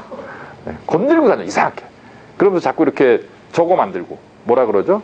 이 자기들만의 이런 걸 만들고 다른 애들 배척 막 그런 기질들이 또 있는 애들. 그럼 불러서 주의 주고 야단치죠. 그러면 안 된다. 이렇게 야단치고 그런데도 안 바뀌는 방법이 없는 거예요. 그래서 그 학생들을 저희가 뭐 어떤 아이를 갖다 미워하고 그런 건 아니에요. 다만 실주라는 건 이게 애들 입장에서는 굉장히 좀 본인의 인생의 어떤 혁명 같은 사건이거든요. 매일 공부를 한다? 학교 끝나고 바로 와서 자기 전까지 계속 공부를 한다? 집에 가서도 숙제를 하기 위해서 공부를 더 해야 된다? 10시 집에 간다고 자는 게 아니에요. 숙제 못했으면 해야 돼요. 왜냐하면 다음날 학원 오자마자 내야 되거든요. 그래서 어떤 애는 2시, 3시까지 해요. 못한 날은. 그렇게 힘든 삶을 사는데 그 아이들한테 스트레스를 주고 공부를 안 하는 애들 중간에 껴있으면 절대로 안 되는 거예요. 어쨌든 학생들을 바라보는 관점은 크게 두 가지. 아이들한테 소리 지르지 않는다. 체벌도 하지 않고 조용히 해. 공부를 안 하면 그러나 결정하게 해서 네 미래를 네가 결정해라. 네. 아이들은 반드시 바뀔 수 있다. 변화 가능성. 이런 것들이 학생들을 바라보는 관점이다라는 거고요. 더 체인지 프로젝트라는 게 첫 번째, 아까 제가 설명드린 대로 실주 과정의 이름입니다. 더 체인지 프로젝트. 학생이 입시 전문가가 돼야 된다. 엄마 아빠가 중요한 게 아니라 엄마 아빠가 오늘 설명회를 듣는 이유는 뭘까요? 듣는 이유는 뭘까요? 이렇게 복잡하니까 손 떼라라는 걸 알게 합니다. 그게 설명회의 목적이죠. 학생이 본인의 전형과 본인의 목표 대학을 정확하게 이해하게 만드는 것. 이게 변화의 핵심이죠. 두 번째는 대학 입시라는 건 자기 학교에서 지네 반에서 몇 등 하느냐 경쟁이 아니다라는 거죠. 전국 단위 경쟁이라는 거예요. 전국 단위. 그게 정말 실력을 갖추지 않으면 성공할 수 없다. 공부의 폭과 넓이가 중학교 때하고는 비교할 수 없을 정도로 넓어지고 깊어진다. 애들이 공부해보면 알죠, 그거는. 그러니까 이제 단위수가 달라지니까. 애들한테 야, 앞으로 4달 동안 수학 10,000문제 풀자. 이런 얘기하면, 네? 많이 해요? 영어 단어 40,000개 외워야 돼. 네? 근데 그걸 갖다 당연하게. 아니, 조금씩 하다 보면 되는 거니까. 자주 쓰는 말인데, 365일 중에 360일 이상 공부하지 않으면 서울대 연고대 못 간다. 근데 너희들이 해보면 알게 된다. 사람은 아무리 많이 공부를 해도 절대 죽지 않는다. 그거를 깨닫게 된다. 너의 몸에는 아무런 일도 생기지 않는다. 이상한 게 아니다. 365일 중에 360일 이상 공부한다. 저희는 요번에 추석 연휴가 5일, 수목폭포일, 다 열었어요, 문. 너무 당연한 거예요, 진명학원에서는. 그죠? 너무 당연한 거예요. 예를 들면, 10월 9일 한글날, 금요일, 한글날, 그럼 8시 50분까지 학원 오는 거예요. 너무 당연한 거예요, 그게. 학교를 안 가면 아침 8시 50분까지 오는 거예요. 코로나 때문에 1년 내내 8시 50분에 문 열어요. 온라인, 처음에는 온라인 수업 듣고 오라 그랬지. 근데 엄마들 얘기 들어보니까 온라인 수업, 무슨 온라인 수업 다 11시에 일어나갖고 안 되겠는 거야. 특히 고3 애들 안 되겠어. 그래갖고 8시 50분까지 다 와. 고3은 무조건 강제 등원. 온라인이고 여기서 들어. 꼭 들어야 되는 거 여기서 듣고, 나머지 애들은 자율 등원. 문 열어준다, 온다. 6층도 열어주고. 1년 내내 8시 50분이에요, 요새는. 어쨌든 365일 중에 360일 이상 공부하는 게 이상한 게 아니라, 아니 본인의 미래를 위해서 지금 현재를 투자하는 게 뭐가 이상한 거예요, 그게. 멋있는 거지. 맞잖아요. 지금 힘들어도 내가 뭔가 이루고 싶은 게 있어서 성취를 위해서 투자를 하는 건데, 그거는 이상한 게 아니다. 지극히 정상적이고 멋있는 거다라는 걸 아이들한테 심어주는 게 굉장히 중요하죠. 더 체인지를 다르게 한번, 이건 채짠데, 체육할 때 채짠데, 공부는 뭐가 제일 중요하냐면 아까 말씀드린 프레임이 중요해요. 프레임. 그러니까 몇 시부터 몇 시까지 공부한다, 하루에 100개 푼다, 영어는 어떻게 한다, 수학은 어떻게 한다, 이런 프레임을 짜는 거죠. 프레임을 짜고, 그 프레임을 혼자 짤 수 없잖아요, 애들이. 그러니까 저희가 시스템으로 만들어주는 거예요. 그래서 저희 학원 보내실 때는 수학진도 어떻게 나갈 거냐, 교재 뭐 쓰냐, 이런 거 물어보지 마시고, 그런 게 중요한 게 아니라니까요. 이거는 3년짜리 프로젝트를 시작하는 거고요. 틀을 잡는 게 중요하다. 지금은 그거 해야 될 때예요. 입시를 이해하게 만든다. 그래서 실주할 때는 단과 이런 건 안 받아요. 네, 그런 학생들이 있으면 걔는 어떻게, 학생 설명회 같은 거 어떻게 컨설팅 해줘야 돼? 걔 어떻게 해줘? 못 해줘요. 여가도 없고 바쁜데 영어 한 과목, 수학 한 과목 받지도 않고 올인하는 애들만 딱 받고. 근데 온갖 가지 사연이 있잖아요. 영어는 우리 처제가 영어 선생이라 또 집에서 봐줄 수도 있는데 이런 집도 있고, 수학 선생님이 6년 동안 배워갖고 2년을 못 겠다는 집도 있고. 근데 그런 거 다 못 들어줘요. 그러니까 대를 위해서 손은 버리시고 손 띄시고 월화수목금 딱 보내주시면 공부 프레임 딱 잡고, 그 다음에 이제 학종의 기본은 관용과, 아까 제가 이제 민주사회를 살아갈 수 있는 시민으로서의 소양이라고 말씀드렸는데, 이게 어짐이라고 하는 거죠. 학종의 핵심은 인간다움입니다, 사실은. 소통, 배려, 공동체에서 살 수 있는 능력, 리더십, 이런 것들이죠. 그래서 영어로는 톨러런스라는 관용이라는 뜻이고, 매너버런스라는 건 이제 호의라는 뜻인데 배려라는 뜻이죠. 관용과 배려를 할 줄 아는 아이, 공동생활을 할 수 있는 아이, 그렇게 바꿔나가는 거. 세 번째는 이제 학문의 핵심은 역시 안다라는 거니까 인텔리전스라고 하는, 그래서 이런 프레임을 만들고 여러 사람들과 같이 생활할 수 있는 소양을 기르고 각 과목별로 본인의 인텔리전스를 만들어 나가는 과정을 더 체인지다. 제가 연구 많이 했죠. 박수 한번 치세요, 박수 한번. 얼마나 연구를 많이 합니까? 얼마나 생각을 많이 합니까? 이렇게 꼭 강요를 해야 박수를 받고. 가면 갈수록 세상이 이렇게 야박해져갖고, 옛날에 중간중간에 박수도 많이 쳐줬는데 요새는 엄마들 박수 안 쳐줘요. 그렇습니다. 예, 저희 이제 별무반 8층의 이 프로그램, 우리가 이제 목표로 하는 것이 이 중3 아이들이 나중에 별무반 올라가는 거고요.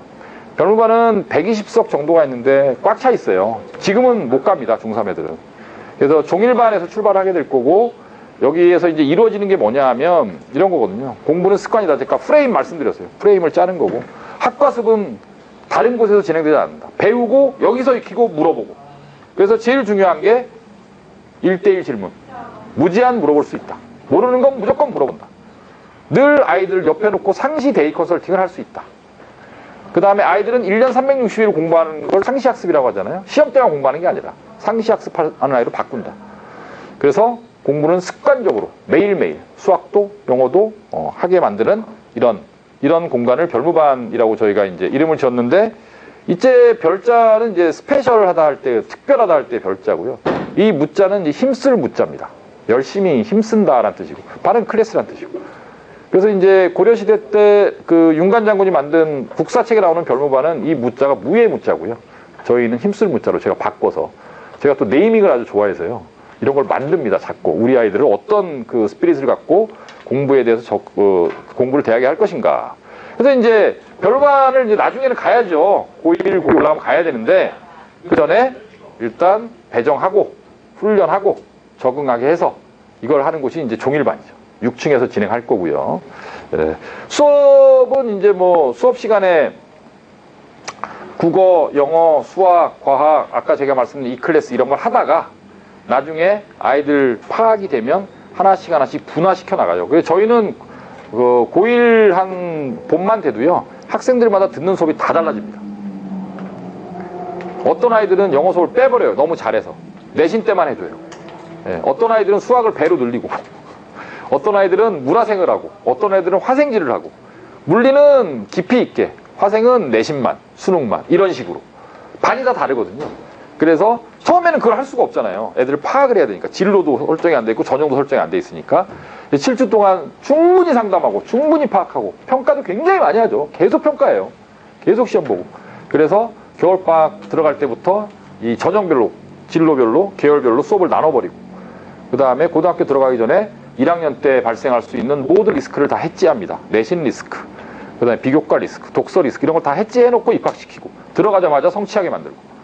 그래서 아이들이 당당하게 본인이 중학교 때 그 위치했던 자리보다 좀 더 위에서 출발할 수 있게 만들고, 서울권 대학은 1점대면 일단 합격한 거다라고 제가 말씀드렸죠. 거기에서 출발시키는 것. 최소한 거기에서. 예. 저희 학원 애들은 지금 이제 고1, 고2 아이들은 1점대 아이들이 과반수가 넘어요. 이런 학원은 없을 거예요, 아마. 근데 저희는 너무 당연한 거죠, 그게. 왜냐면 애들이 그만 고생을 했잖아요.